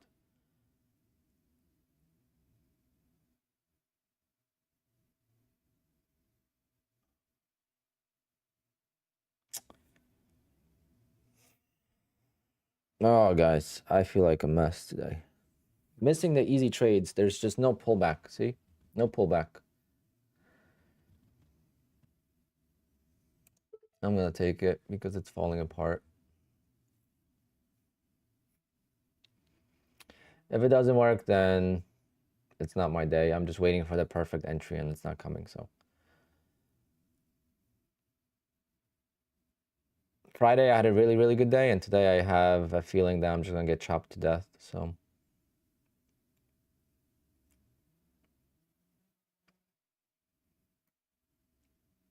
I need this to fall apart quickly. If this pulls back, it's going to stop me out. I should have been in the short, like right where my stop is actually. Would have been out of the trade by now. If this candle would have been green, I would have been in, but this candle was not green, so I didn't pay attention to it.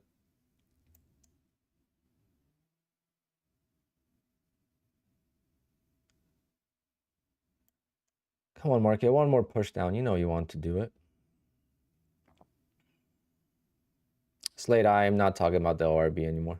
That's history.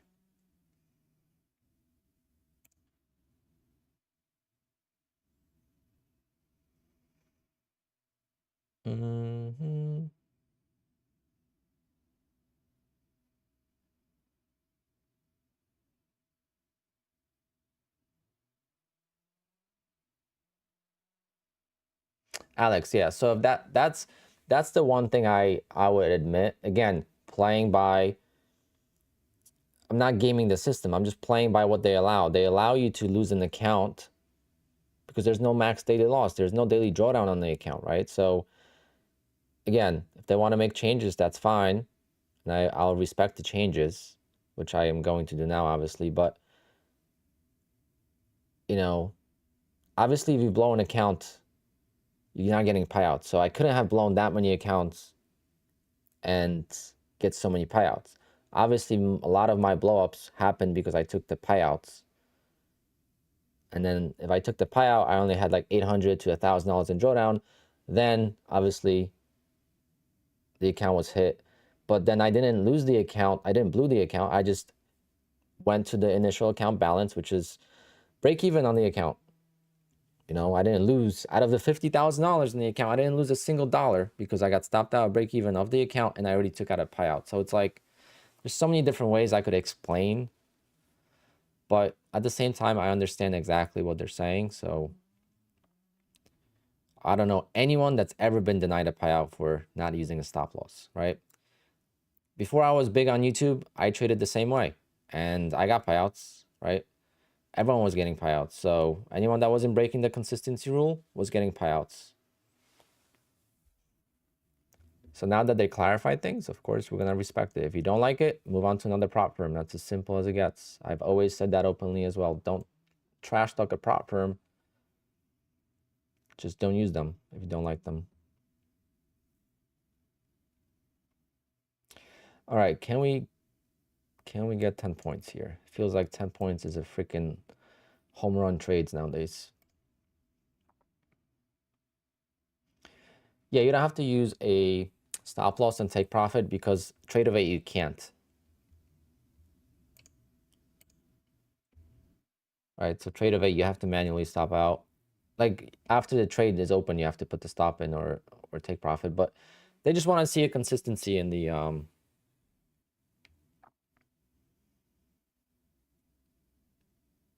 I guess in your trading, I don't know, your stop loss versus your wins.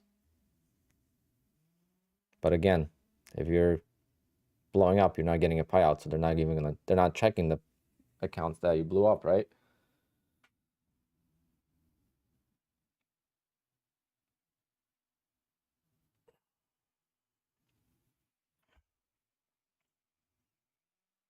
Oh, come on, market.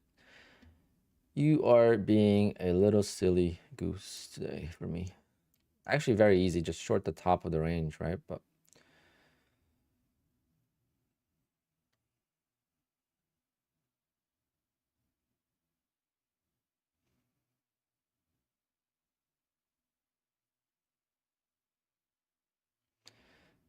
if this breaks apart, though, this could go to like 720s, 715s.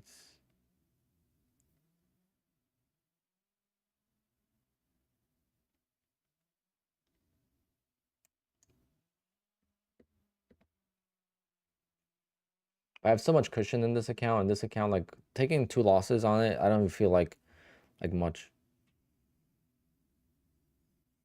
That's why I want to grow a cushion on the accounts instead of taking the payouts for now. Finally do what I've always said I'm gonna do. Since like the beginning, every time I get a big payout, I would say, oh, next time I'm gonna grow the cushion. And then the payout would come and I would like, I would say like, you know what? I'm just gonna take the payout. And I would never grow the accounts. I did get some accounts, to like 55,000, but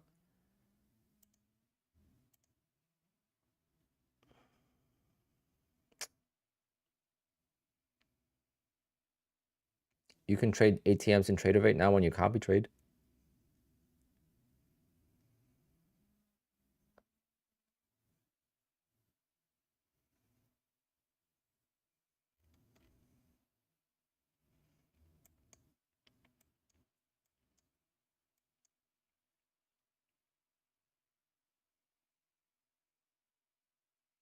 But like I like this Tradeovate thing, even though it's an issue with Tradeovate. It's like you're limited to buying 3 evals per day. Like that should maybe be in the standard, because maybe it will protect the losing trader too.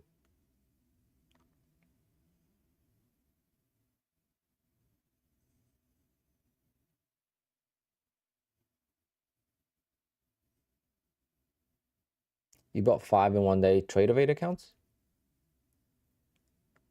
Maybe that got fixed. Actually, maybe they fixed that. I think that was last week.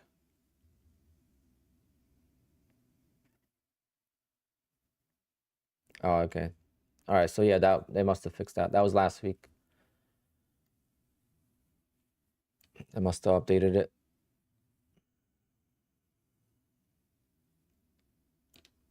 Yeah. So just at this point, just gotta go bottom of the range, go long, top of the range, go short. Looks like it's an afternoon chop now.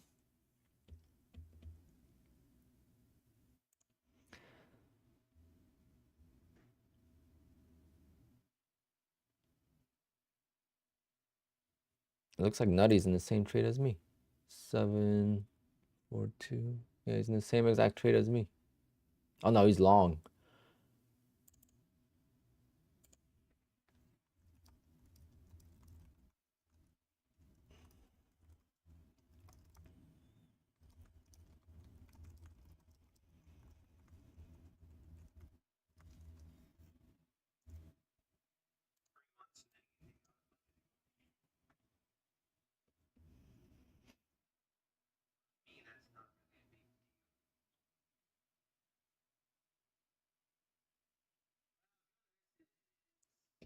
Ooh.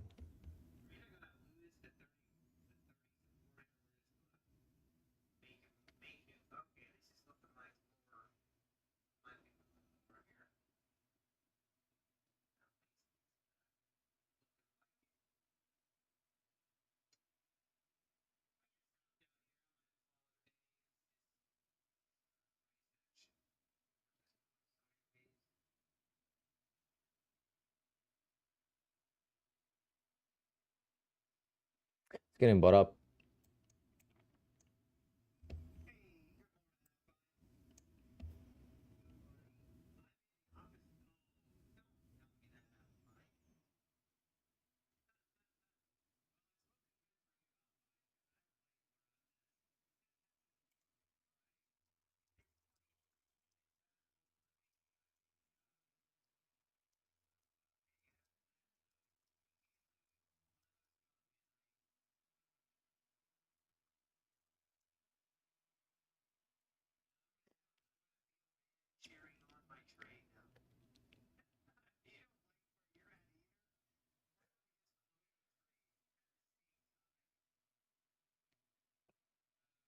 Trade by Matt is deleting his videos. He has a separate channel for his recaps and features. He doesn't keep his streams.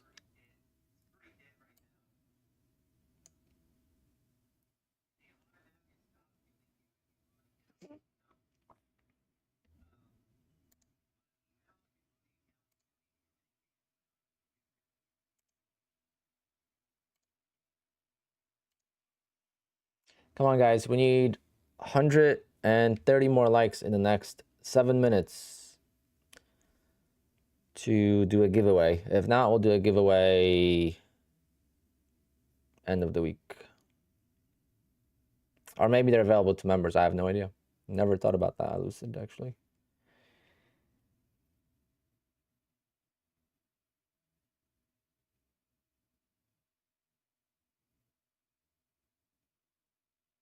What a dreadful trade here. How come at doesn't pull up a name? I have no idea. I think you have to start typing it, no? Yeah, your name came up.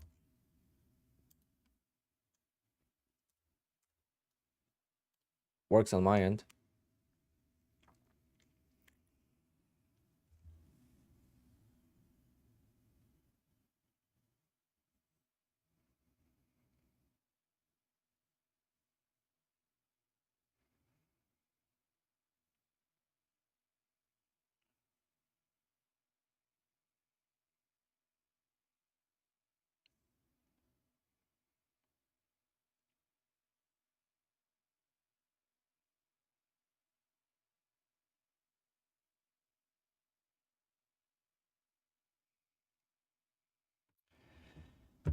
Come on, let's get a winner here. Should I just set the stop break even now? And let this work? This could fall apart.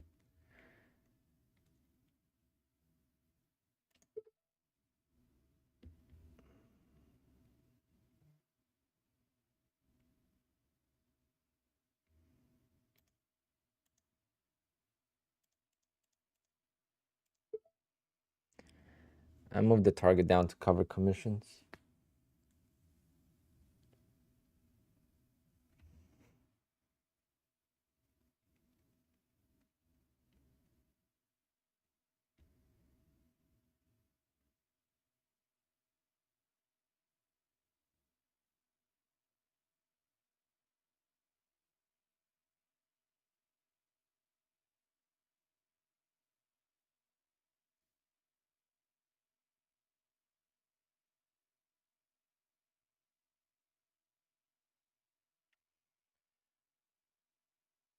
Yeah, I could drag it, yeah.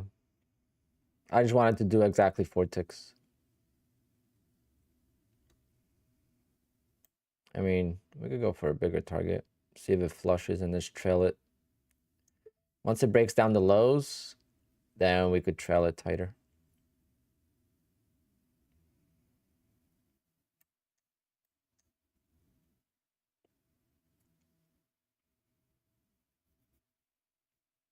But we need to break.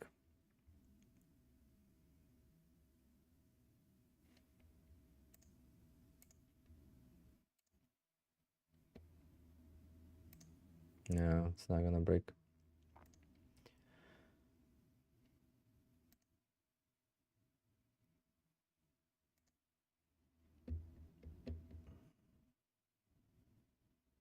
Yeah.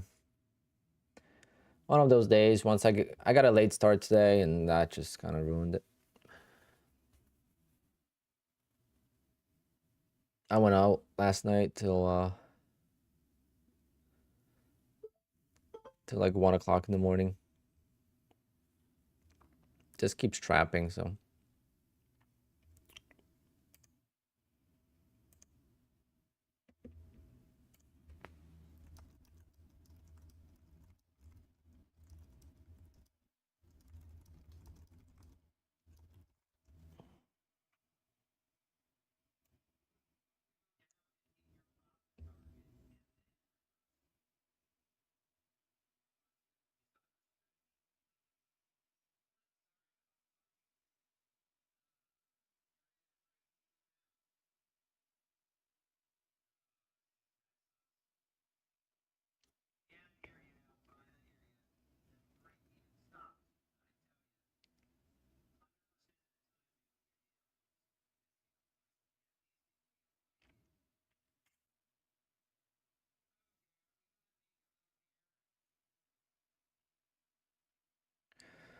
Johnny B, failures and traps. Nothing new. It's just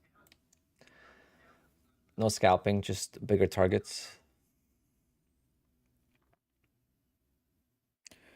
The problem is like I'm chasing. Like I really want to get that perfect entry, and I have it, and I don't take it. Like here, I had a perfect entry, and here I had a perfect entry. But in hindsight, right, in the live conditions, I thought I needed a bounce, then pull back. Bounce, green candle, then pull back. And if this wins at the end, I'm gonna just call it, because that's gonna be the second time I move my stop to break even, and the second time, like this trade here would have won, right? But I stopped out break even. I took it again and I stopped out for a loss. But initially, it would have been an actual win if I never moved the stop. So moving the stop sometimes actually does more damage than good. Just let the trade work and let it be. But here I was up, I was up 8.5 points, almost at target. So break even stop was okay.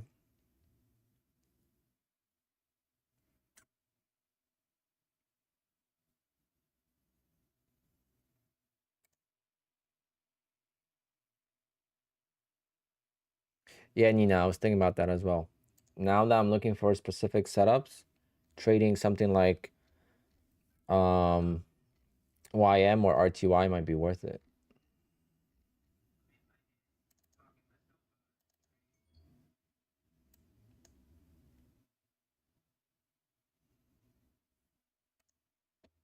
ES, I don't know. ES, I'm not a huge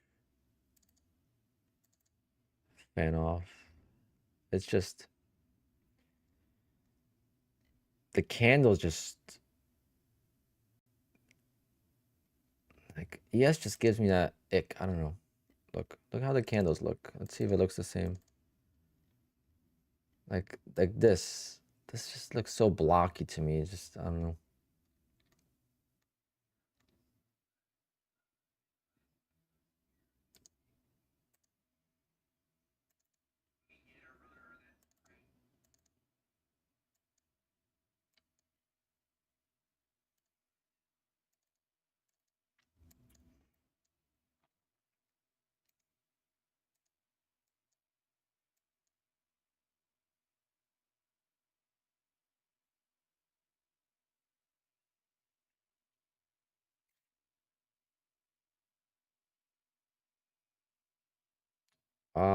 Good morning. How am I doing?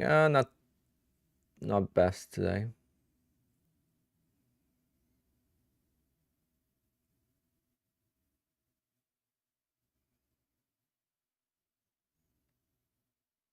Really just chasing entries and just not getting my 10 points.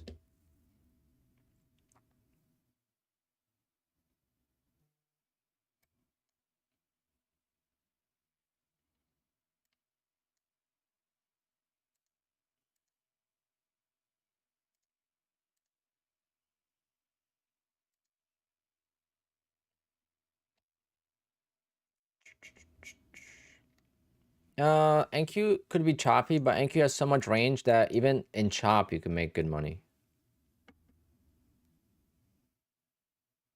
I think that's what a lot of people like. The fact that even though if it's choppy, it still has so much range that, you know, you can still make profit.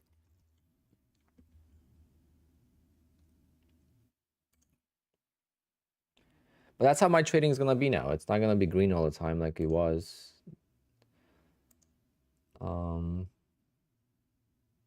You know, a couple trades a day. If things are not going well, we're gonna stop. If the things are going well, we're gonna keep going. That's how it was on Friday. Friday, I think I went like 6 for 6 or something like that.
I mean, the market opened really strong. Like, you would think that there would be some kind of.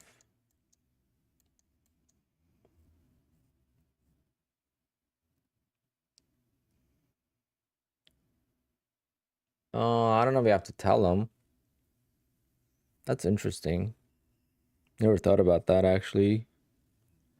When I traveled to Bahamas, I didn't tell them. Is this because of the Apex rule update? Yes.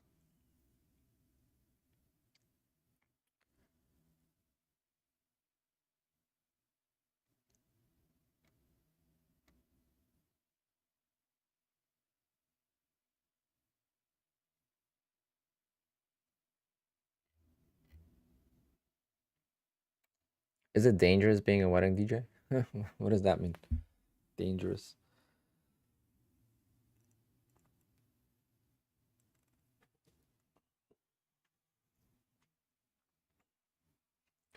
Lucid.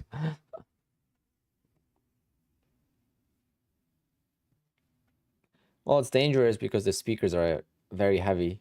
So we got to carry speakers up the stairs sometimes, and you could break your back.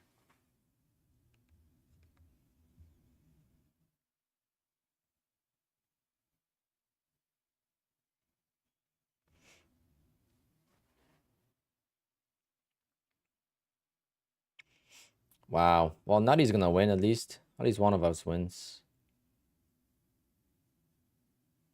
Nah, there's no fights. Drinking, yeah, I mean, there's a lot, but usually people behave. Every time there's been a fight at a wedding, it's never been in the main room. It's always like in the bathrooms or somewhere.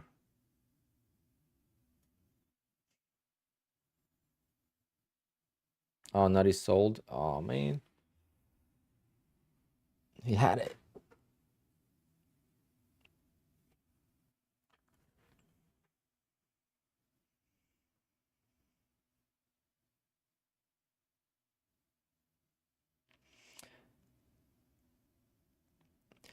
I have a story of a friend.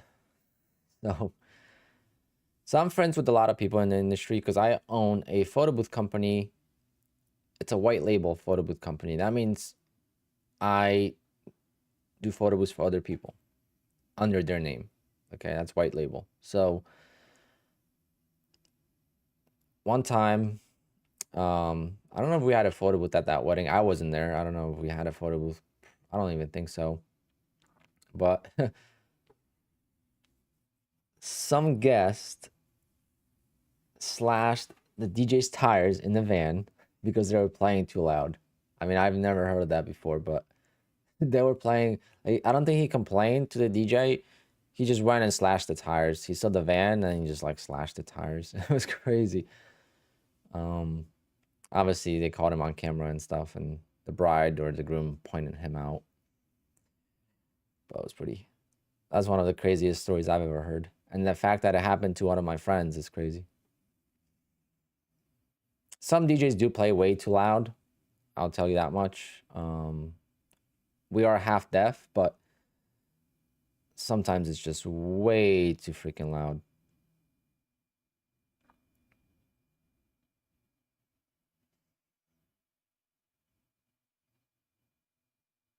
Yeah, it must have been very intoxicated. I doubt someone would do that, you know, sober, but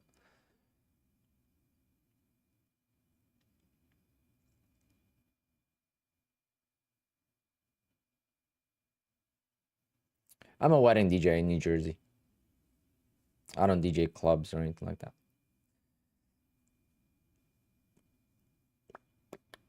But as of yesterday, I'm a full-time wedding DJ. No more birthday parties and baptisms and sweet 16s, proms, none of that. I'm done. Photo booths only and weddings as a DJ. I want my life back a little bit. I have the opportunity with trading going a lot better than I expected, so I decided to make the change. And it doesn't really change much though, because those parties book last minute. So if I ever have to book them again, I can. You know, it's not like weddings. Weddings book like a year to 2 years in advance. So you can't just not book them and then expect to get booked. Like with other parties, like the small parties, they book 2 months before. So it's like, it's whatever. I want to enjoy the summer a little bit. I'm super busy with the weddings anyway. And the weddings pay like 4 times more than regular parties. Trader's Check, good morning. I'm gonna change it back. I made this template for one of my videos recently, and I just liked it, so I still have the other one. It's just the other one has the 80% off coupon, so I didn't edit that.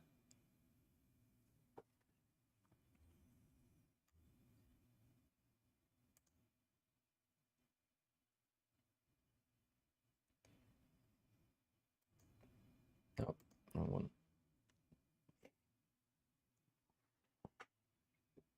I don't have a typical wedding playlist because every wedding is different. I do a lot of international weddings as well. I'm bilingual, so that helps me. That's kind of what allowed me to go. I have such a tight niche that allowed me to go full time with it. There's so many DJs in my area that it's hard to break through as a new DJ. So a lot of DJs work for other companies, but to start your own company, to break through, it's very difficult. So me being bilingual kind of allowed me to do that.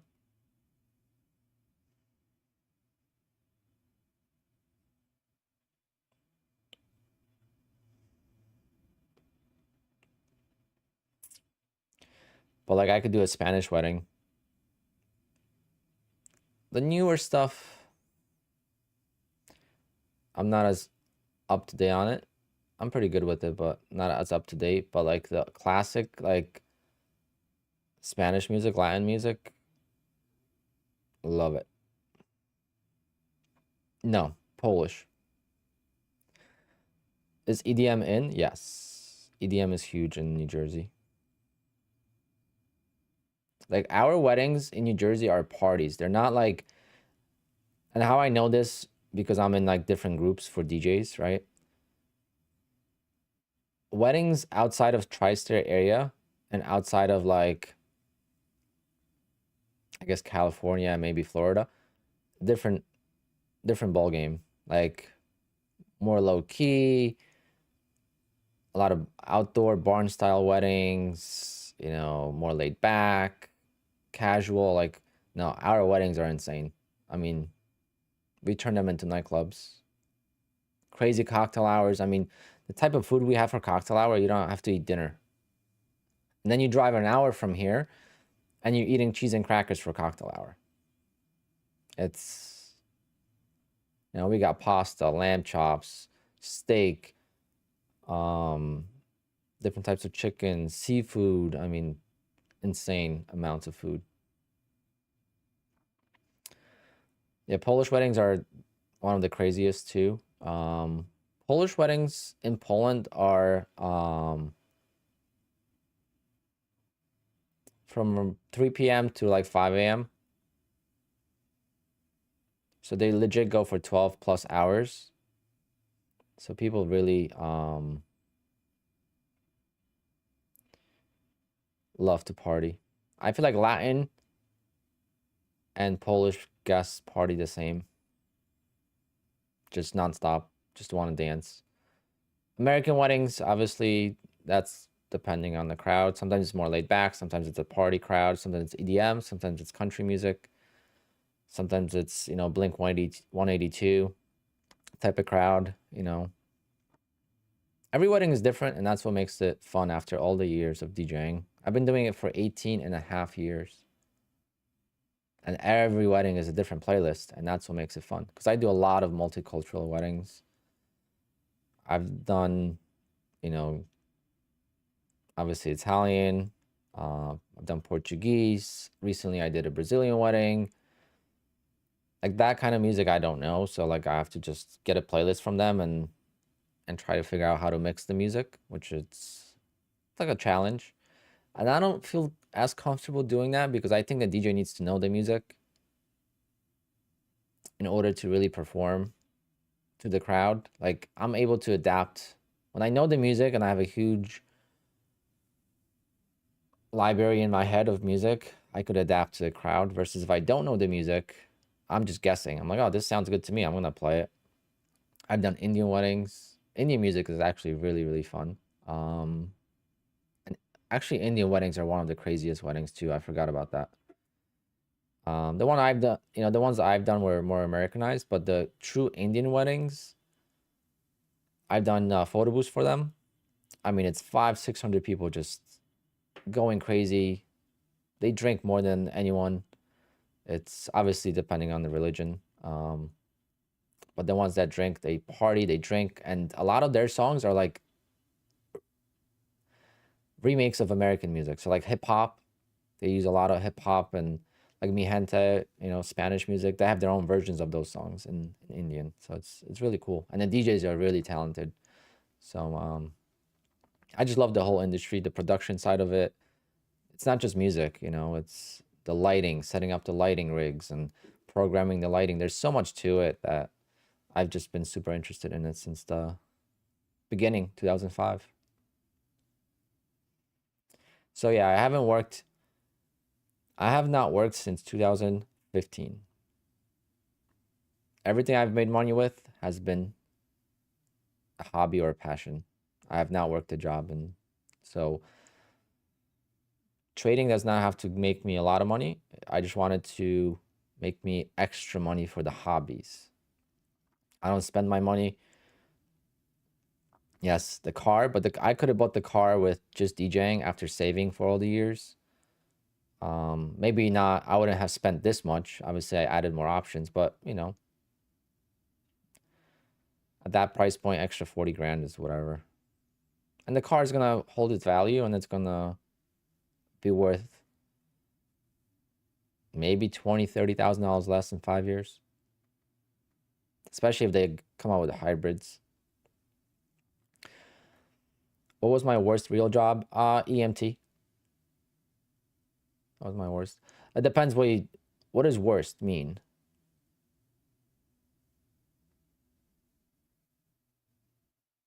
Worst meaning hardest or the lowest quality of job? Like, you know, the rank. Least favorite was EMT. Transport EMT, the most underpaid and the most annoying job. Transport EMT is different than 911. When I did 911 and emergencies, trauma, loved it. but that was volunteer. Paid EMT, I did not do emergencies. Most of the towns around me are volunteer EMS.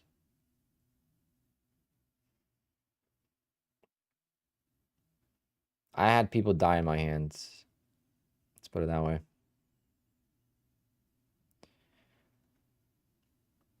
And I had to tell the other person that they were with that we can't help them anymore. We have to move on to the next person. When you have a multi-casualty accident, if the person doesn't have a pulse, you don't help them. You got to help the people that are still alive. So my life changed quite a bit when I experienced some crazy, and it's not even like in a bad way, it's actually in a good way. It makes you appreciate health a little bit more, because it's not only accidents, right? Accidents are accidents, that's what they're called, but health issues are crazy. I mean, you could be fine one day and then next day you find out that you're not fine. And you haven't been fine for the last 2 years. You just ignore all the signs of it, and life is short. Let's put it that way. But the accidents I've seen, I mean, that's one of the reasons why I sold my motorcycle. Not to say anything about anyone that rides a motorcycle here, but it's a very dangerous thing. It's not so much because of the rider, even though most of the accidents I've been to on motorcycles have been riders' fault, even though they'll deny it, that they got cut off or whatever. But, obviously they're always speeding and stuff like that. But the problem is the other people on the road. You don't have a cage around you. So if someone's on their phone nowadays, they're not paying attention. I mean, there's only so much you could do. So I sold my motorcycle. My first ever CPR was a motorcycle accident, but I still kept my bike for 5 years after that.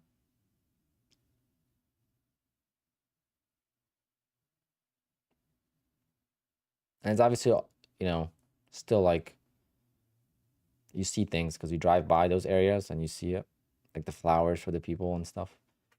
Crazy.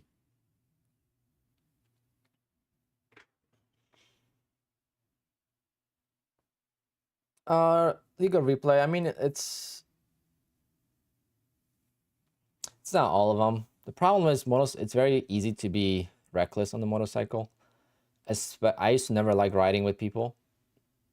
When you ride with a group of people, you're always gonna be outside your comfort level because they're gonna be doing stupid shit, and then you're gonna try to follow. And that's how typically stuff happens. Take it to the track. I mean, take it to the track if you want to be an idiot. If you want to be an idiot, at least go to the track. That's what I do with my car. I don't speed. I had my Porsche for 6 years. I got pulled over once. I have no front license plate, which is illegal in New Jersey. I have a fully tinted car, which is, again, illegal in New Jersey. I don't have an inspection on my car, which is illegal in New Jersey, ever since I bought it. I have not inspected the car since I bought it. Just don't speed. I go to the track, I take it out on there, and then I cruise around the town and streets here, I used to have a ZX6R Ninja.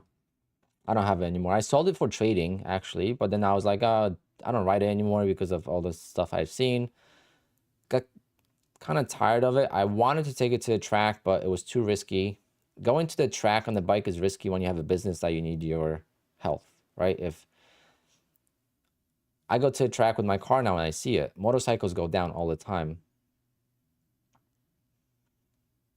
Motorcycles go down all the time. So like with DJ business, I couldn't afford spraining my wrist or spraining my ankle, so like it was time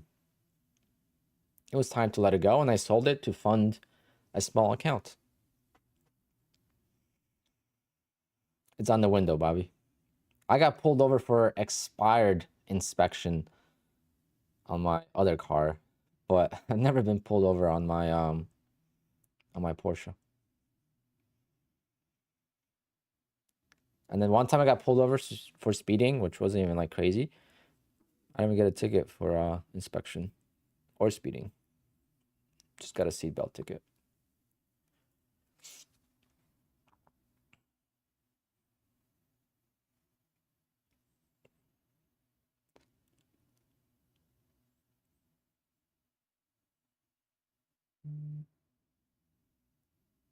I don't complain. When I get pulled over, I don't complain. I'm like, oh, yeah, I did it.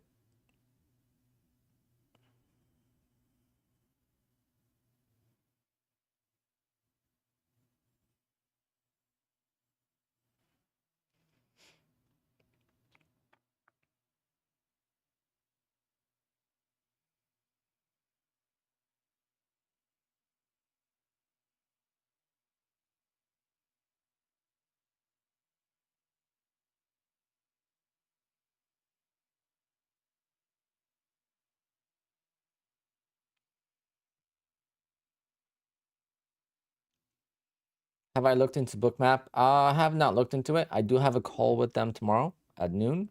So in exactly 24 hours, I'll be on phone call with Bookmap for a paid partnership. So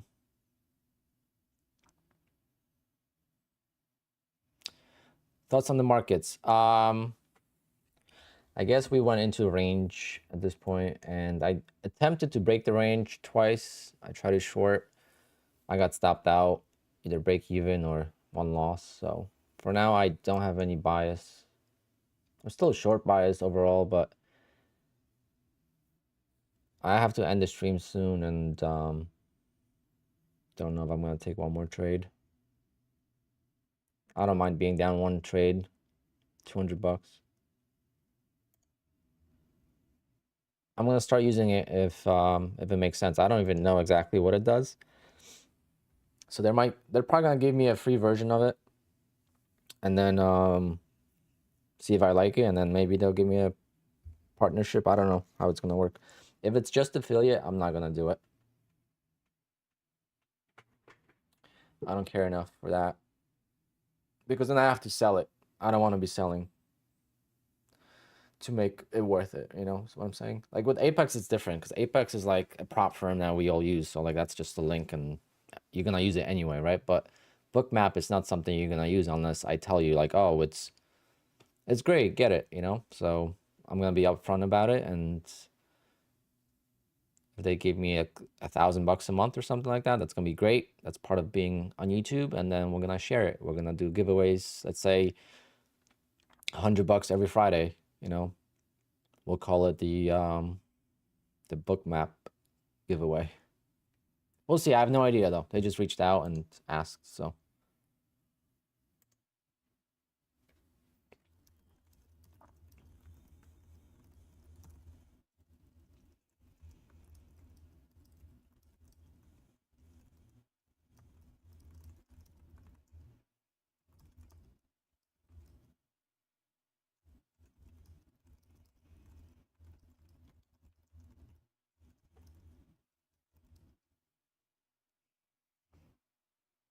'Bookmap is basically like level 2.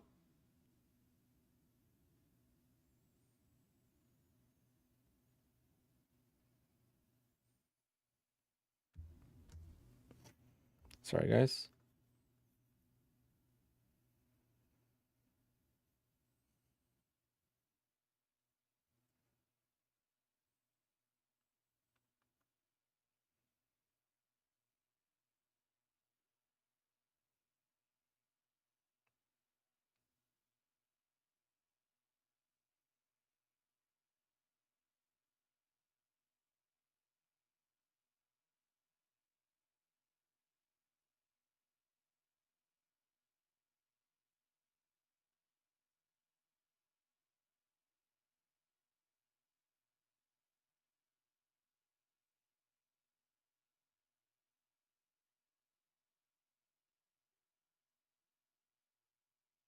One second.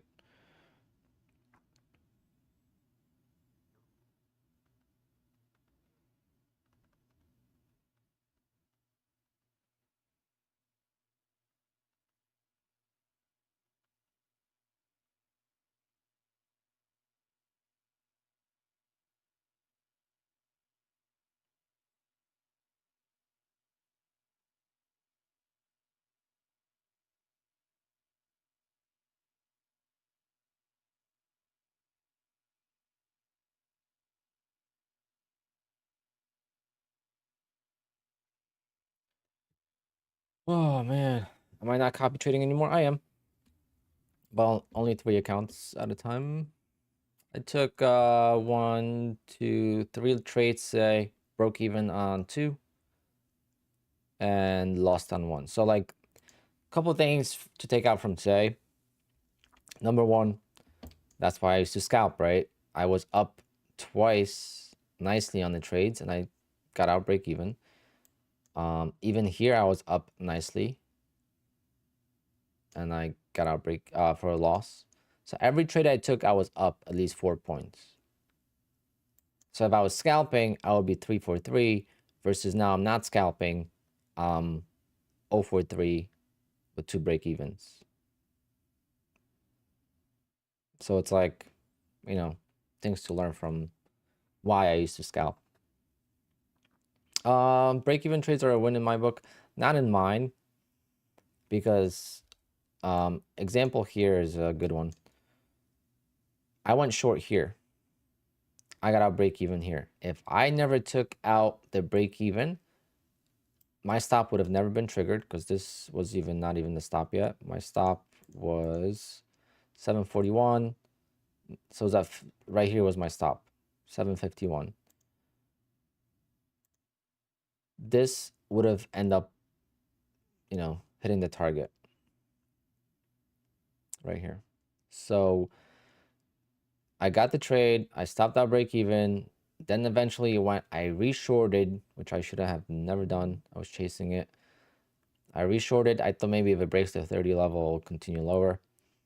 And I got stopped out. But if I never stopped out break even here, I would have won on this trade and I would have been up 200 bucks. So stop break even is not always the best. But like in this example, the break even stop saved me from losing. So I guess it depends how you look at it.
With this, Alpine will not get a payout. Oh, yes, I will. I'll probably get more payouts.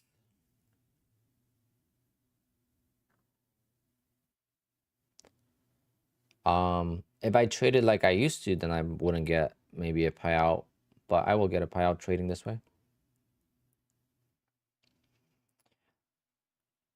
Aiden, yeah, you can use mental stops. I'm not gonna use a mental stop because if I use a mental stop, I'm not gonna stop out and just not gonna be good.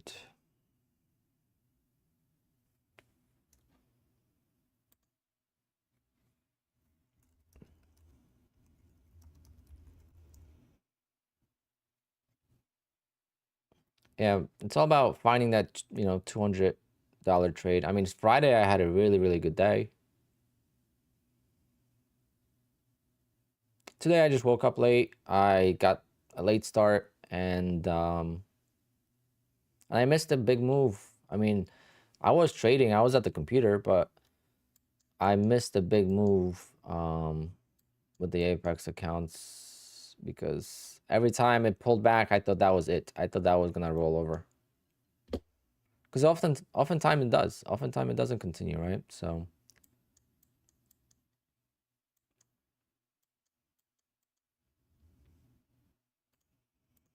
And ever since now, it's been, I mean, I had a couple opportunities to really enter. Like I was thinking about shorting right here and I said I want one green candle, never gave it to me. That would have been a good win. Same thing here. Want a green candle. So it's like little tweaks. Just don't chase. Because Friday, if I would have chased, it would have been the same result. Friday, I was very disciplined with not chasing.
All right, guys, I'm gonna go because I need to get back on track with emails. I worked all weekend and I have a couple other um, non-business related stuff to take care of that needs to be taken care of in the business hours. So everything closes at 4 o'clock. All right, guys, I'll see you on stream tomorrow. Thanks for tuning in. Not much going on anyway. I'm sure there's gonna be more action later on, but I'm not gonna be around. I'm gonna try to get stuff done by like 2 o'clock, and then I'm not gonna be at the desk anymore. Um, Tough day, but if it's how it's gonna be now. Gotta just accept the red days. It's not gonna be. It's not gonna be as consistent as it was. There's just no way. But we'll try to make bigger days. We're gonna try to make $400 or $500 a day. So then days like this get absorbed, and the key is to grow a cushion on the account, so you don't need to have a perfect record. So you don't need to have 10 perfect green days of $300 to get a payout. Once you have like $6,000-7,000 in the account, you could have a couple red days and you're still gonna get a payout. So just like Matt.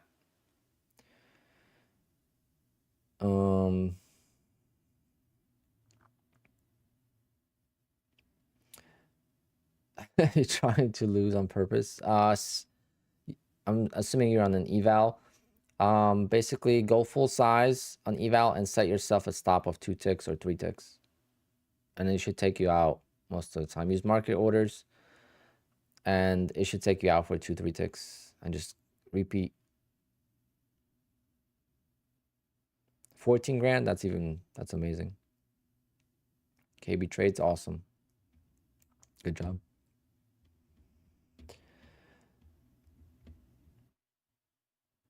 Nope, the rules do not apply to evals. But he's talking about top step. With top step, there's a consistency rule on evals.